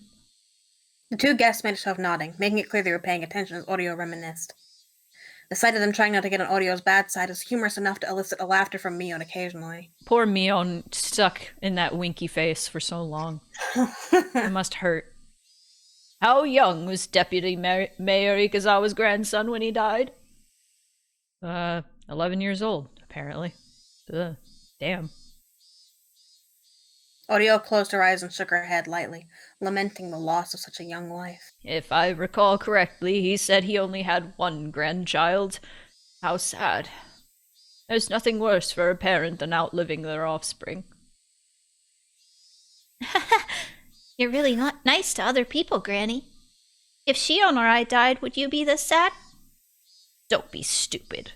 Saying something like that is bad luck. It's true. Having got the reaction she expected, Mion cackled. The two guests, unsure if they were supposed to laugh along, instead forced awkward smiles. We'll take our leave for today, then. We'll be by tomorrow evening at 5 to pick you up. Until then, please excuse us. After bowing their heads repeatedly, the guests left by the front door. Mion saw them off, waving her little hand goodbye. They're gone. It must be rough for them to pay you a courtesy visit, Granny. It would have been fine if they just broke the news over the phone. Well, it was true that Oryo Sanazaki was a central person for both her relatives and the residents of Hinamizawa village as a whole. As a voting bloc, they outnumbered in the several thousands. It wasn't hard to imagine the mayor would try to pander to her. Unlike Mion, however, Oryo was looking up longingly at the sky from the veranda. What's the matter? Are you going senile? That's rude. I just thought that no matter whose grandchild it was, I'd feel sorry for them. Saying that, she let out a deep sigh. Mion was let down, as normally her grandmother would have scolded her for that attitude. Mion, you know, that minister's grandson.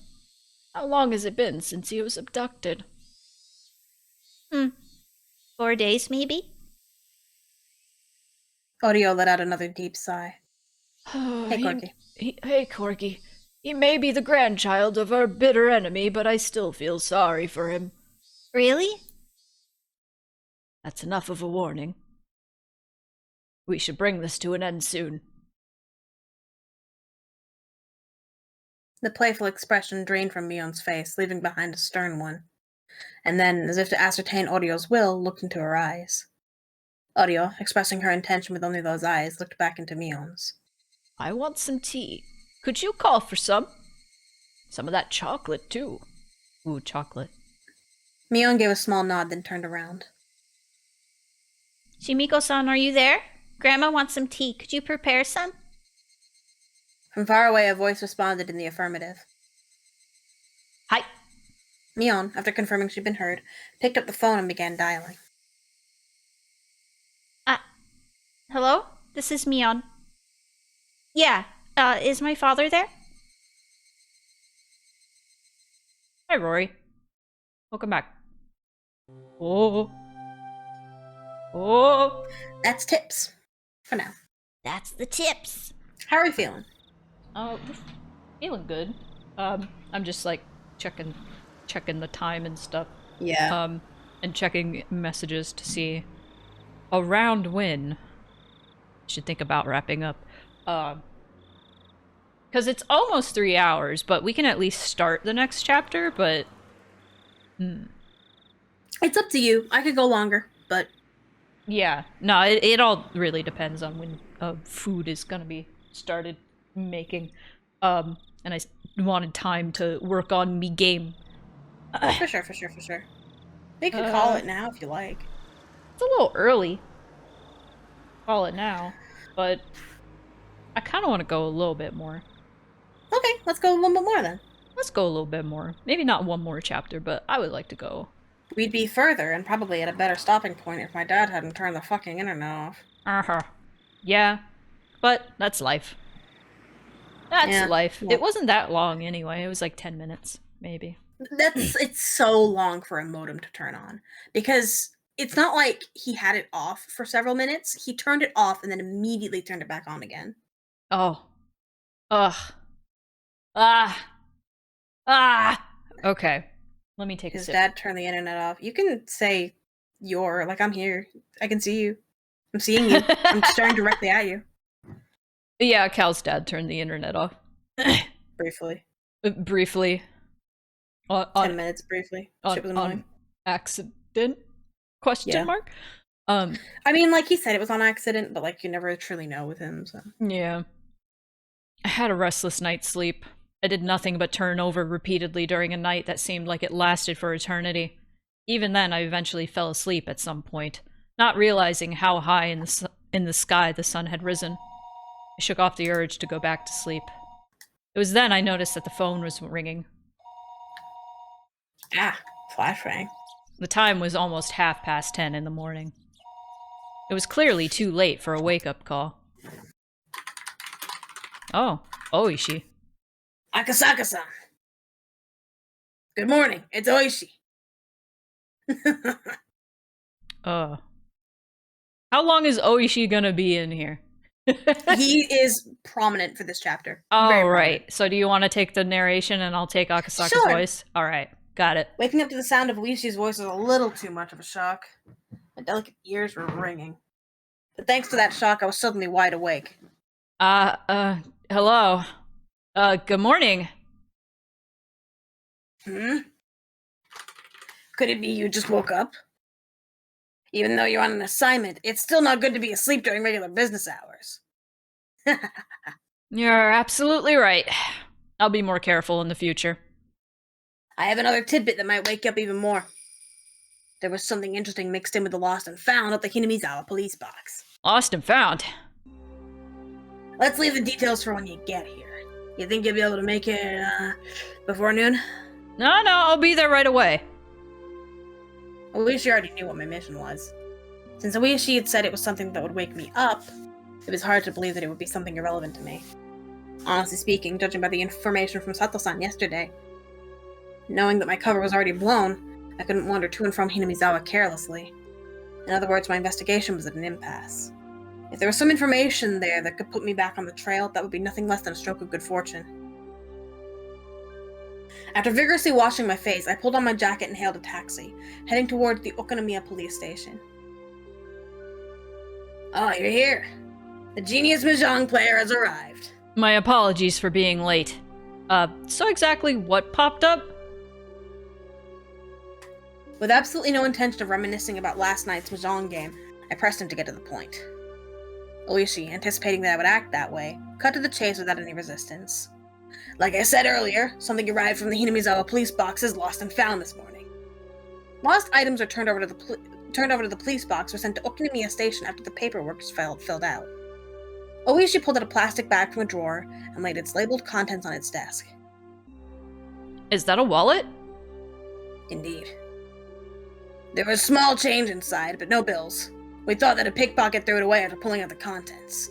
At first. I didn't understand how this wallet, so far removed from Tokyo, could possibly be related to the kidnapping. If it had drawn Oishi's attention, it would have to be something dramatic, like if the wallet belonged to the missing grandchild.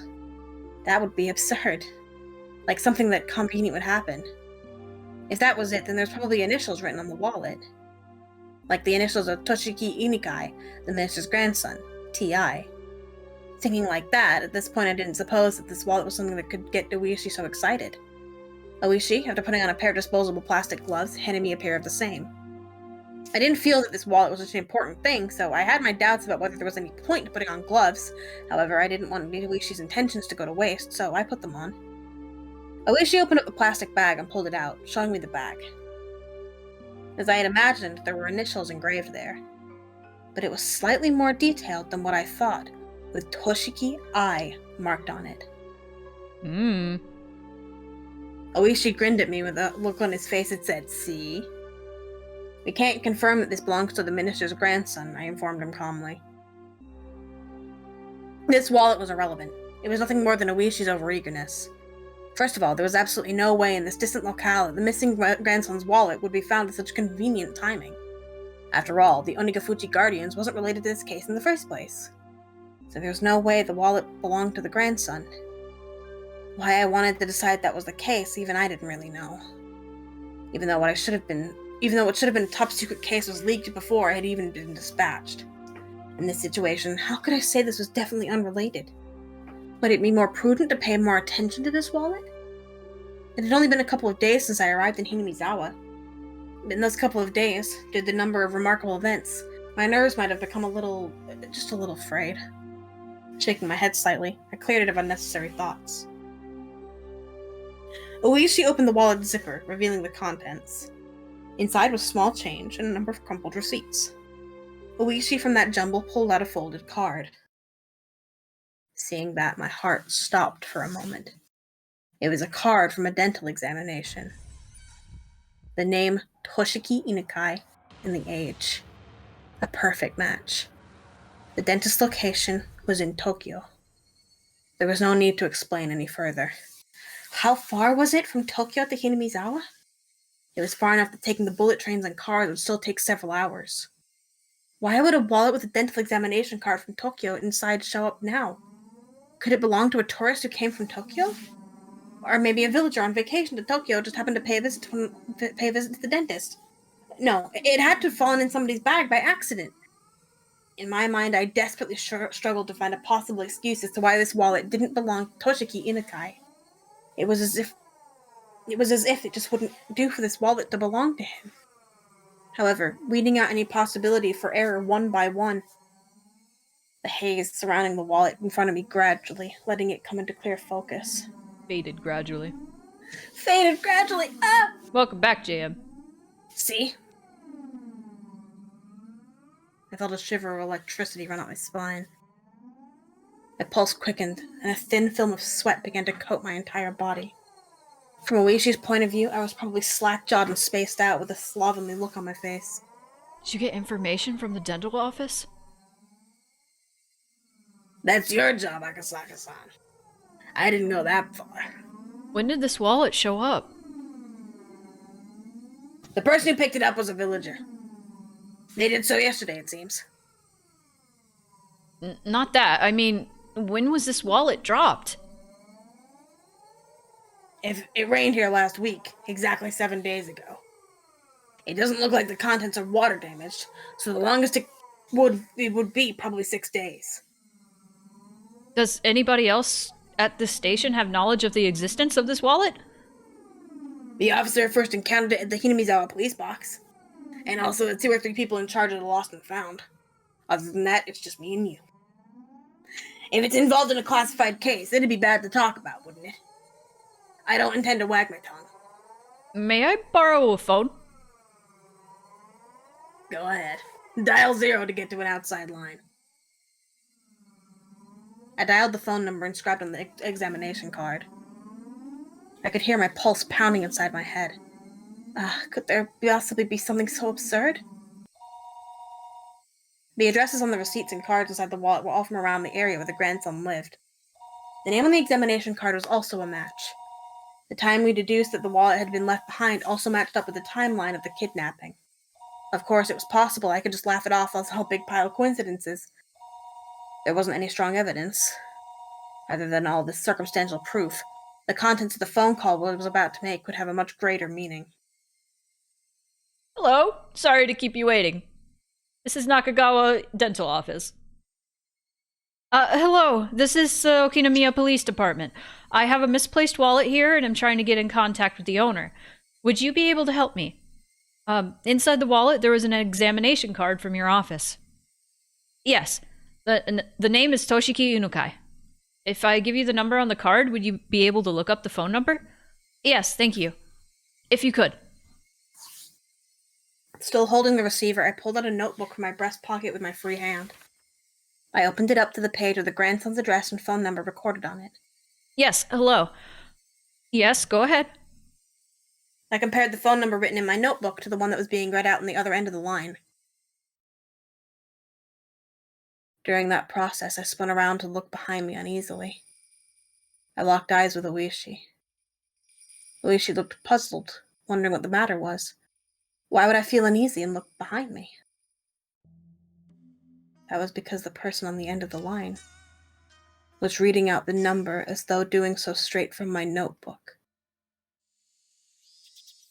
It seemed that HQ was in quite an uproar thanks to my report.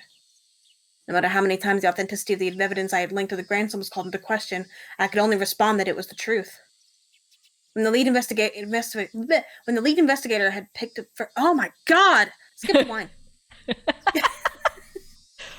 Anyway. I was thrilled about the evidence I'd found that was almost too good to be true, if I do say so myself. But after having doubt after doubt dispelled, he fell into silence. The receiver was finally handed over to the section chief. When he picked it up, the background thumb on the other end of the line disappeared, and I knew it had gone completely silent. After asking the same questions about the wallet that the lead investigator did, the chief quietly spoke these next words. Got it.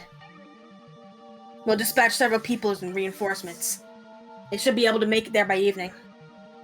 Akasaka-kun, please continue with your investigation of the area. Get some information on the spot where the wallet was found. Kyle-san will select some people and head directly there. This is new music. It is new music. The fact that he was sending Kano, the lead investigator here, meant that the chief had decided there was a possibility the Onigafuchi Guardians are somehow implicit in the kidnapping.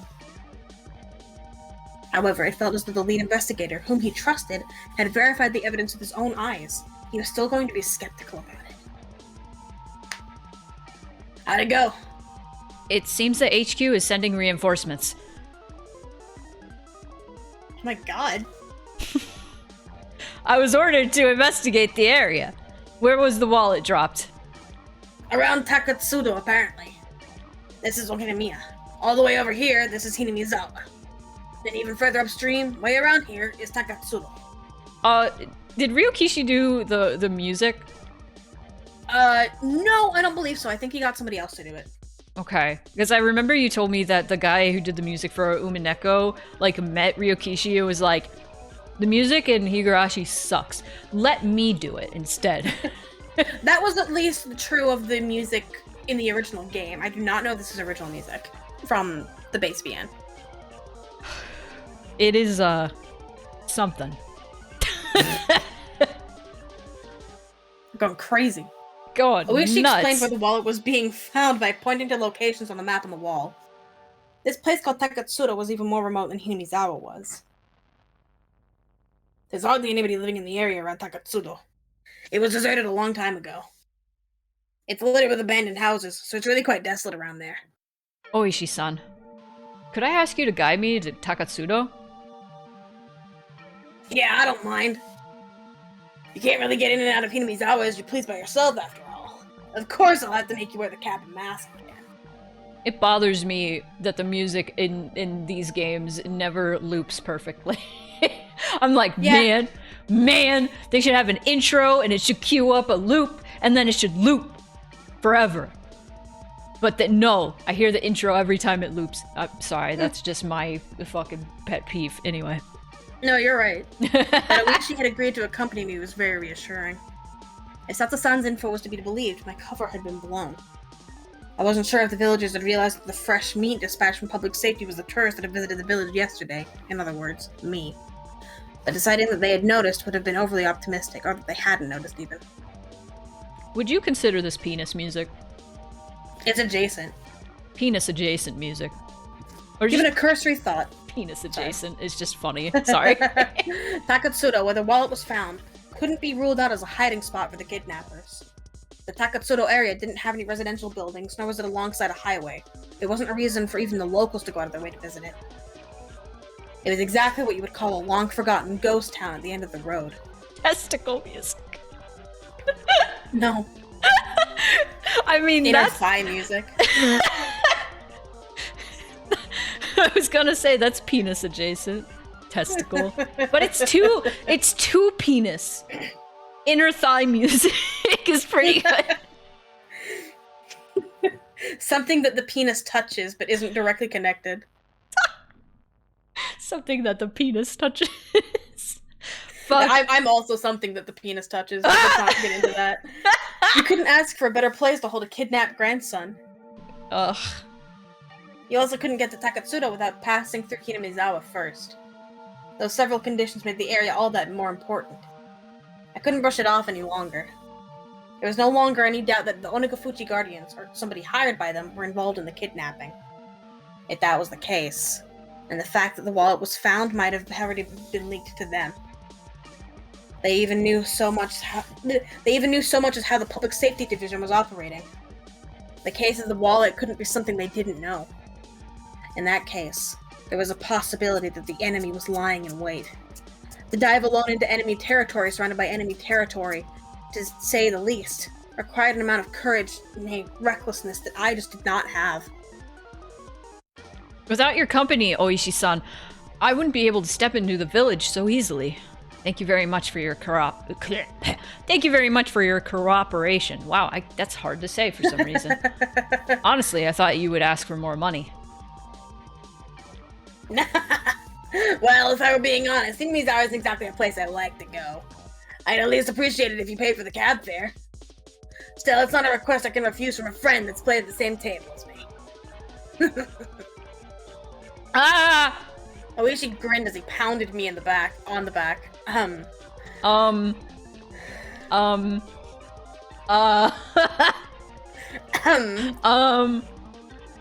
Hey Cal, can I clip that? Yes. Oh god. Oh my god, Redacted, you just missed my extremely horrible blunder. Ah! Ah, the zombies! Have you seen that raid alert yet? Nah, it's so loud. It's not that loud. It's not bad. It was so loud for me. Oh my gosh. Hi, Redacted. Welcome. Resident Evil 2 jump scare door. Yeah, that's exactly what that is. Yeah. Literally, They heard my... you raided right after Cal made a blunder. The funniest blunder. We don't have to talk about it. It's fun. It's fun. The boner of a lifetime, let's say. How is Link's Awakening? How are you, Redacted? Welcome in. But anyway, hello, welcome everybody. I'm Spoony the Spooky Cat. I'm here with my friend Cal. We are playing Higurashi. Do not let this cool kawaii man to like deceive you. This is a horror game. It's very disturbing. Heed that content warning up there. My face is bright red. I'm so sorry. I can feel it. Finished it today. Hell yeah, congratulations. Bit mixed on it because of how very arbitrary some puzzles are and such. I've never played that one. I have never beaten a Zelda game. That's my confession, but I was not a Nintendo kid growing up, so. I'm gonna snooze the ad. Snooze that ad! Snooze that ad! Thank you. Thank you. But welcome, everybody. We are very deep in the story of Higurashi, so you are going to be lost. I'm sorry, I can't summarize what's happened so far, because there's about... Too long. There's about like 30 fucking hours of VODs probably behind this, so I can't really summarize that. Fish has been Oishi awakened. grinned as he pounded me on the back. Yeah. Yeah. It struck me that he just didn't want to jump ship rather than having any sort of sense of duty toward his job. Even so, that didn't really matter. Right now, I really appreciated the jester. Oh, they've cried a lot. The Higurashi have cried a lot. Well then, shall we hurry up and get going? If the enemy knew that the police had obtained the wallet, then they would probably have moved the hostage to a different place. There wasn't a moment to lose.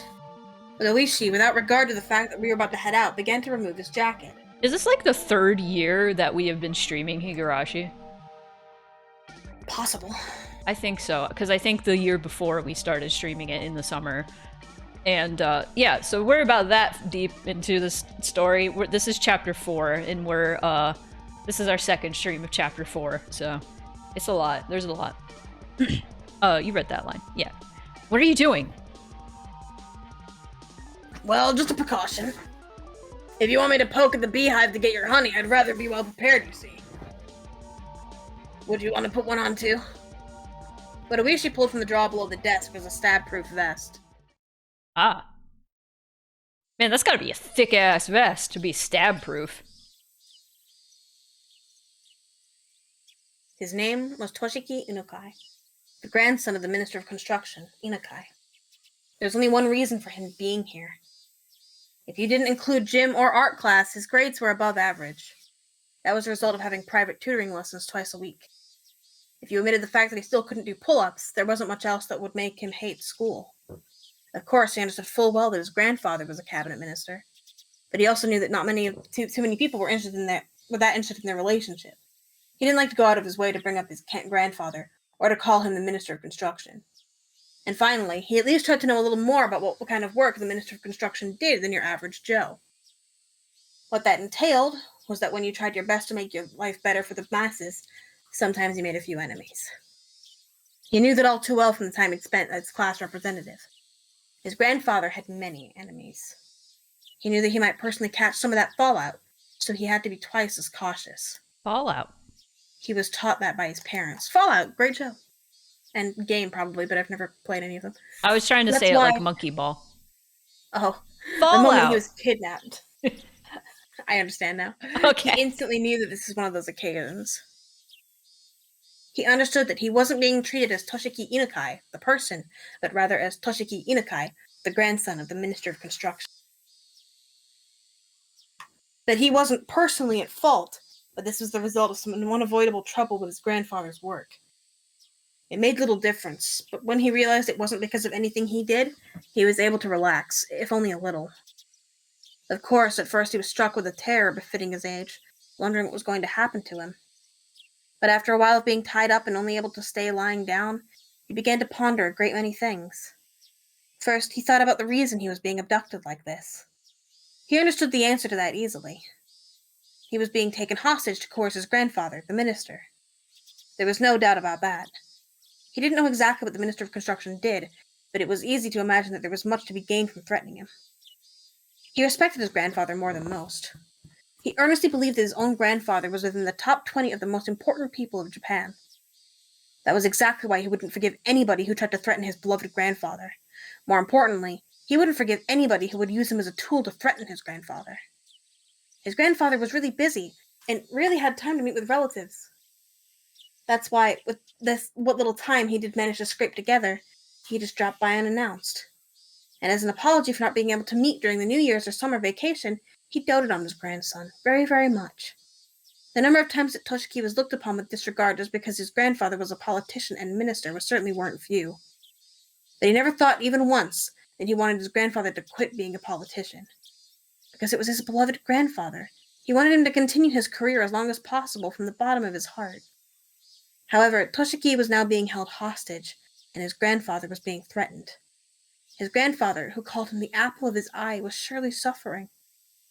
He might do anything to save his grandson, maybe even putting aside his ideology if it was required to save his grandson. He might cave into the culprit's demands if it meant saving his grandson. And Toshiki thought about that. An inexplicable anger welled up within him. In his current situation, he was unable to forgive the cowards who would make his beloved grandfather suffer by using such dastardly means. That feeling swelled up inside of him, displacing the fear. What he thought of first was something any boy would imagine. Get out of these bonds, beat up the bad guys, and then hand them over to the police. Images of all the brave heroes from all the manga he'd read passed through the back of his mind. In his imaginary scenario, he slipped his bonds easily, floating like a butterfly to evade his captors, and stinging like a bee to bring them all down. But in the end, it was nothing more than his silly little fantasy. But with his vision obstructed and unable to see anything, it was something that he could get into more than anime at the moment. In the end, it doesn't even matter. I had to zoom in, I'm sorry. It's fine. In actuality, he was enjoying these little scenarios in his head for the long period he was tied up. His captors hadn't really done anything to him that they would feel sorry for. However, eventually, he began to grow tired of his fantasies, and more realistic scenarios began to run through his head. It was then he realized that none of them were a solution. Yes, he wanted to do something for his grandfather who was being threatened. That he was being held here to inflict pain on his grandfather was the thing that he could least forgive, and also the most vexing. And then he noticed. There was a much simpler way he could save his grandfather without having to beat up his captors. That was, to remove himself as a hostage from the hand of these villains. If he was to disappear from here, his captors would have nothing to threaten his grandfather with. The captors had restrained him, but they didn't treat him roughly, and they made sure he was fed well enough. Meaning, at most, he was nothing more than the means for their threat. They weren't looking to bully or kill him out of spite. If he behaved, no ill would befall him. Realizing that gave him a strong sense of courage. In carrying this train of thought this far, he let it run its course to its natural conclusion. Right now, at this moment, Toshiki Inukai had decided to escape. His ears had been stuffed with a sponge-like material acting as makeshift earplugs. However, they didn't actually do much to block out any sound, and he could overhear everything his captors were saying. Realizing that this was to his advantage, even when his captors spoke to him, he acted like he couldn't hear them due to the earplugs. His captors, thinking that he couldn't hear their conversation, talked about all sorts of things without any reservations. Thanks to that, he was able to obtain various pieces of information. First off, this wasn't Tokyo. It seemed that this was quite a distance away, and on top of that in the countryside, nestled deep in the mountains. It also seemed like his captors were inconvenienced living out here, so he could deduce that this place was very removed from any sort of town. Finally, whenever they went out to buy food or other supplies, they would always take a car. That fact caused him some dismay, because he knew that the method he learned at school of running around blindly while shouting for help wouldn't work here. He paused his little mental escape scenario there. His ultimate goal was to find somebody who would help him. If somebody who fit that description wasn't close by, his chances of escaping successfully grew slim. A desolate, far-off land deep in the mountains. A place where you couldn't even go shopping without using a car.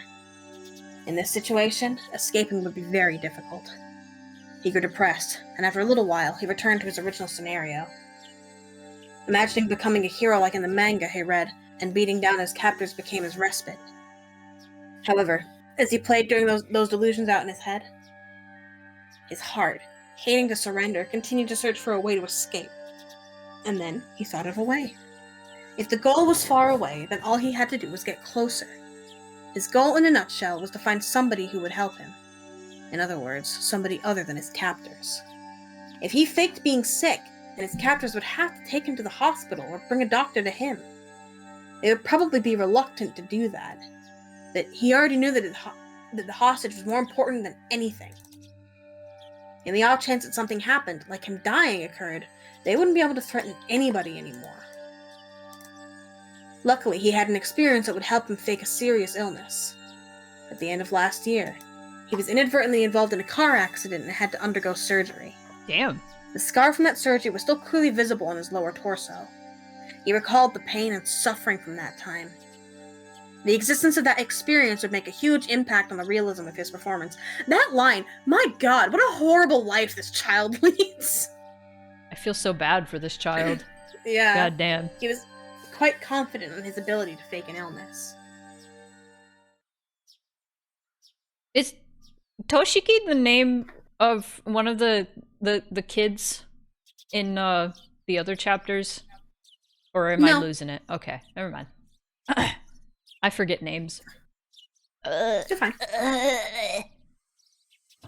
His captors at first took that as a sign he needed to use the washroom. Untying only his arms, they tried to bring him there while he was still blindfolded. But he didn't try to get up.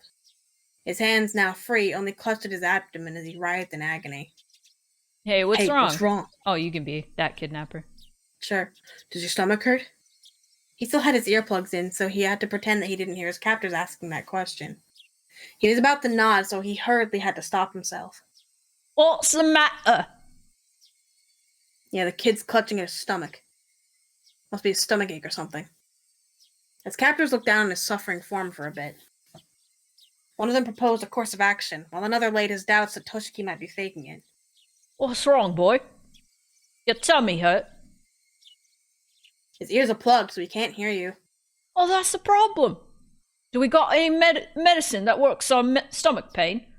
Might want to go to the pharmacy and buy some. How's my British accent? Awesome. When it comes to stomach pains, there's a bunch of different meds, isn't there? As long as we don't know the cause, we shouldn't just buy him any old medicine. He's all in his stomach. Maybe he's just constipated. If you buy him some medicine for that, maybe that'll calm him down. Better than mine? Oh. I'm sorry, JM. It won't kill him if we're wrong, either. Don't decide something like that on your own. It might be appendicitis or something. My uncle suddenly got it a while ago. That was pretty scary. One of the captors leaned over beside the boy who was bent over in agony. I feel sorry for the kid. Whoa, his whole body's covered in sweat. Is it your stomach? Does it hurt? Hey, if it hurts, you shouldn't clutch at it so tightly. It'll only make it worse. Realizing that his captors were concerned about his stomachache, he inadvertently let his shirt right up, letting the scar from his surgery come into plain view. Oh no, like I'm just commenting, JM, that my British accent is incredibly bad. I can't imagine any worse. I'm sorry. I think if you did worse, it would just cease to be anything akin to a British accent. Yeah. His vision was still obscured with packing tape, so he couldn't see the reaction to his scar. But his captors were taken aback, and judging from their momentary silence, he had attained the reaction he was looking for. Hey, this is bad. This scar, it's not that old. Does the boy have a fever? Or there a thermometer around?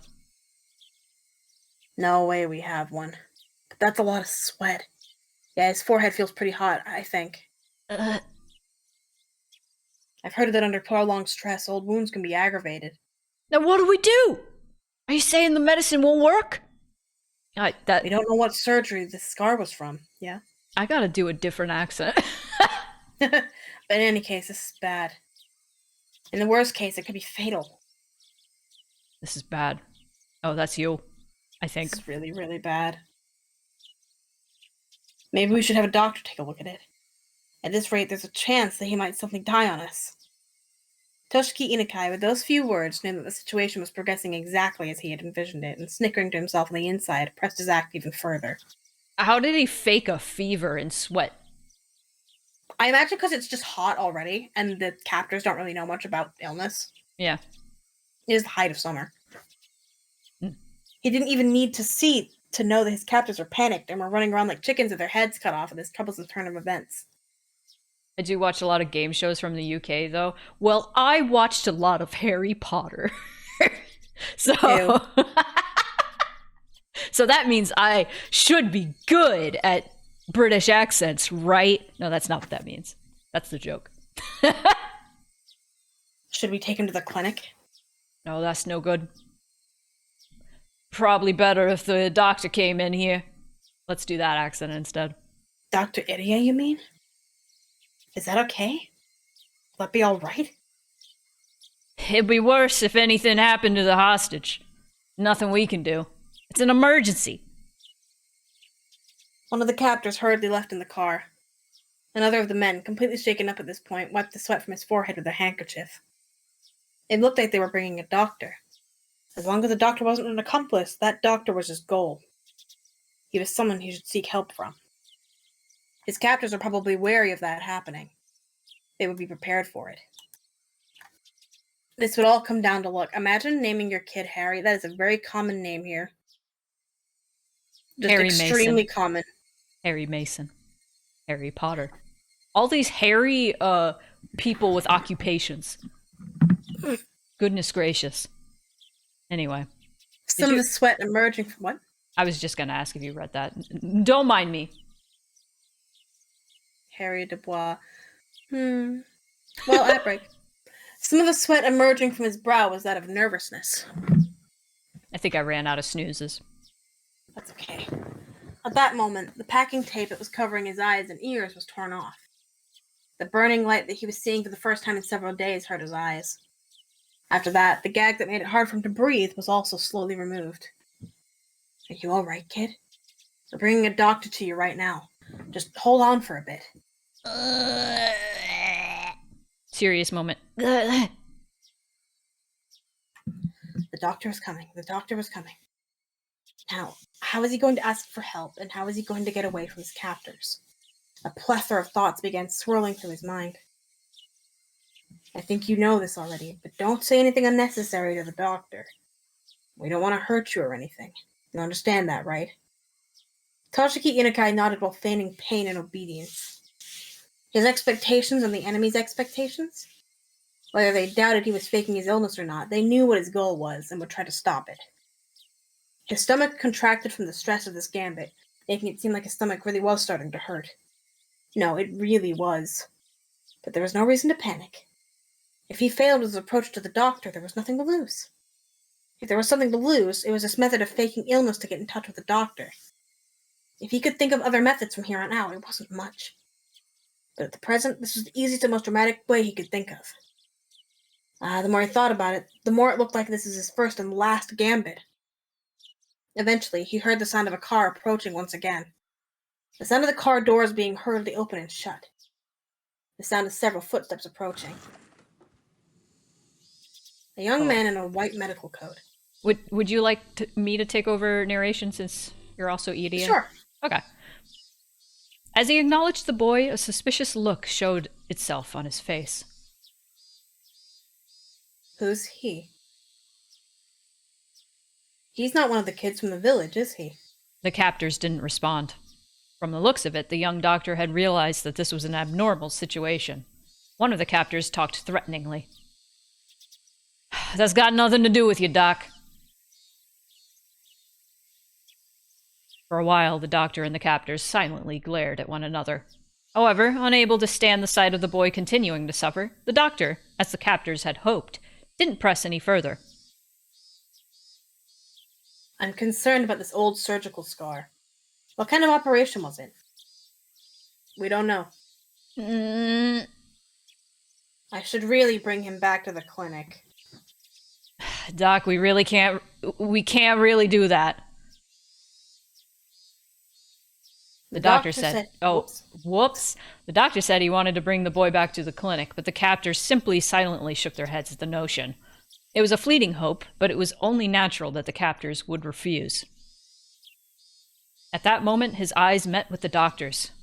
Seeing that the boy's painful state was abnormal, the doctor suspected it was a serious illness.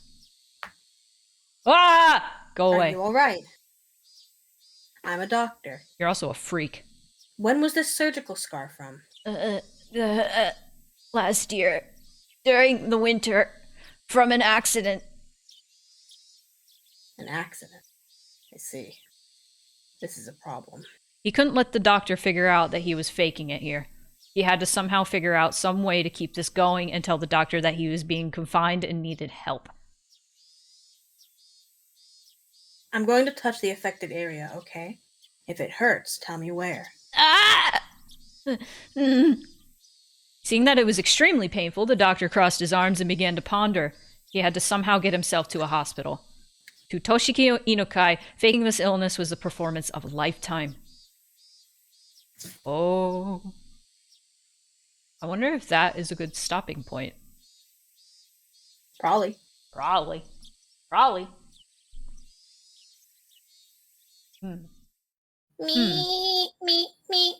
Me. Save. Me. Like Beaker. I still can't get over how he was like the Muppet.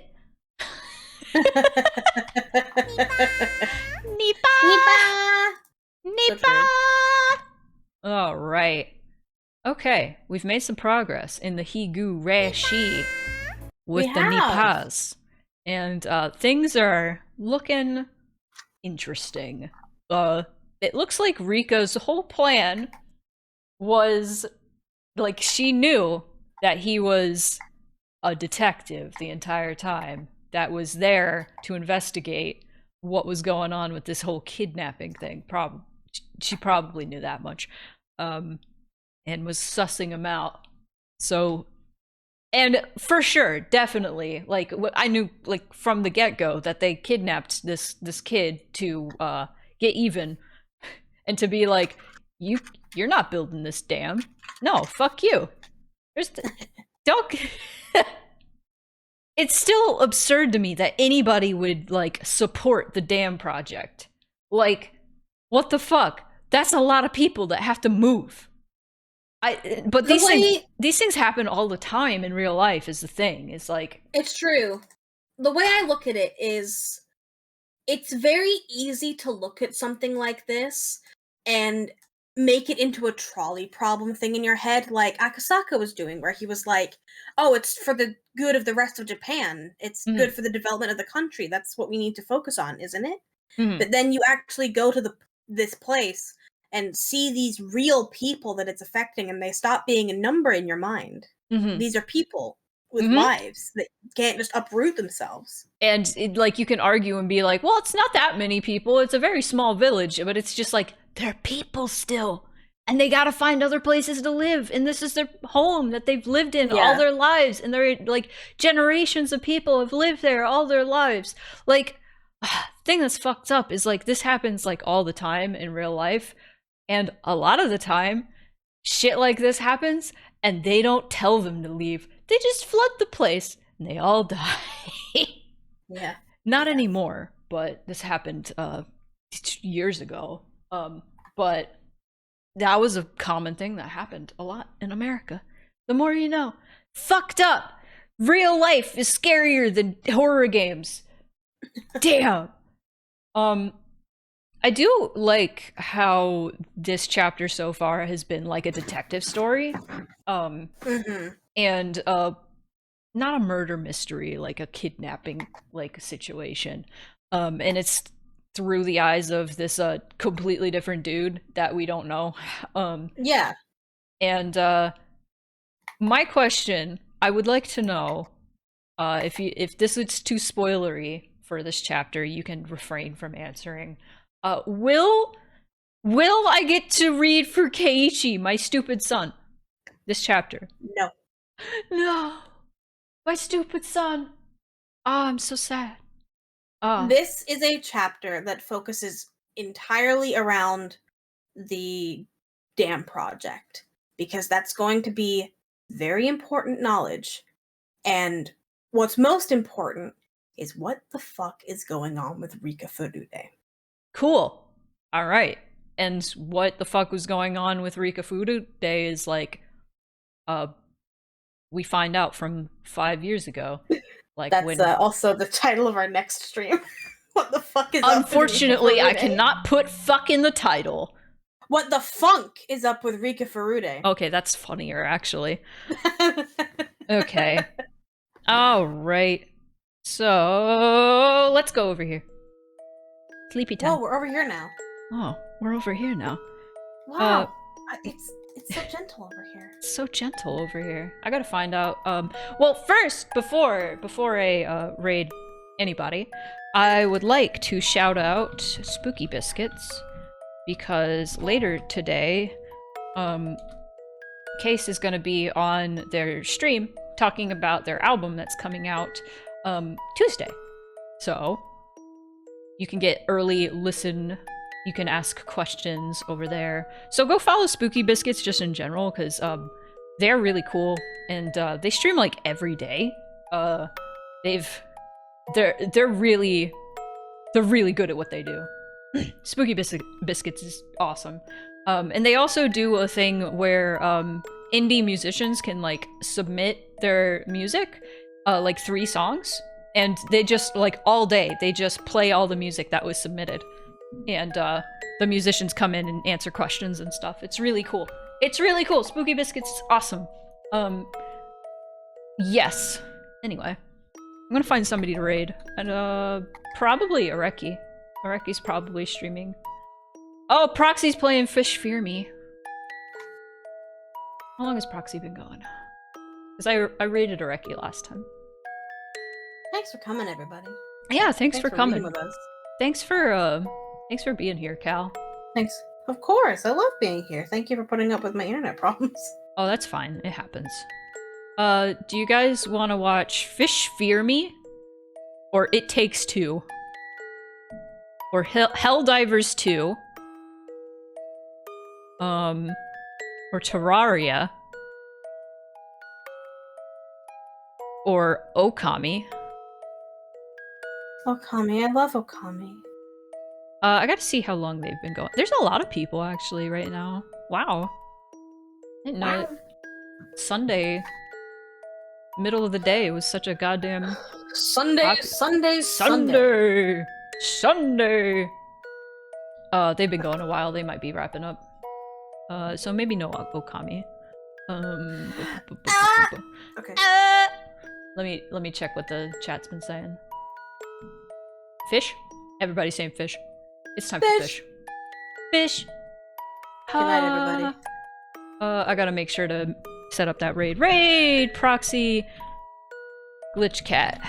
There's this indie game that just came out called Fish Fear Me. And But do the women want you? I would hope so.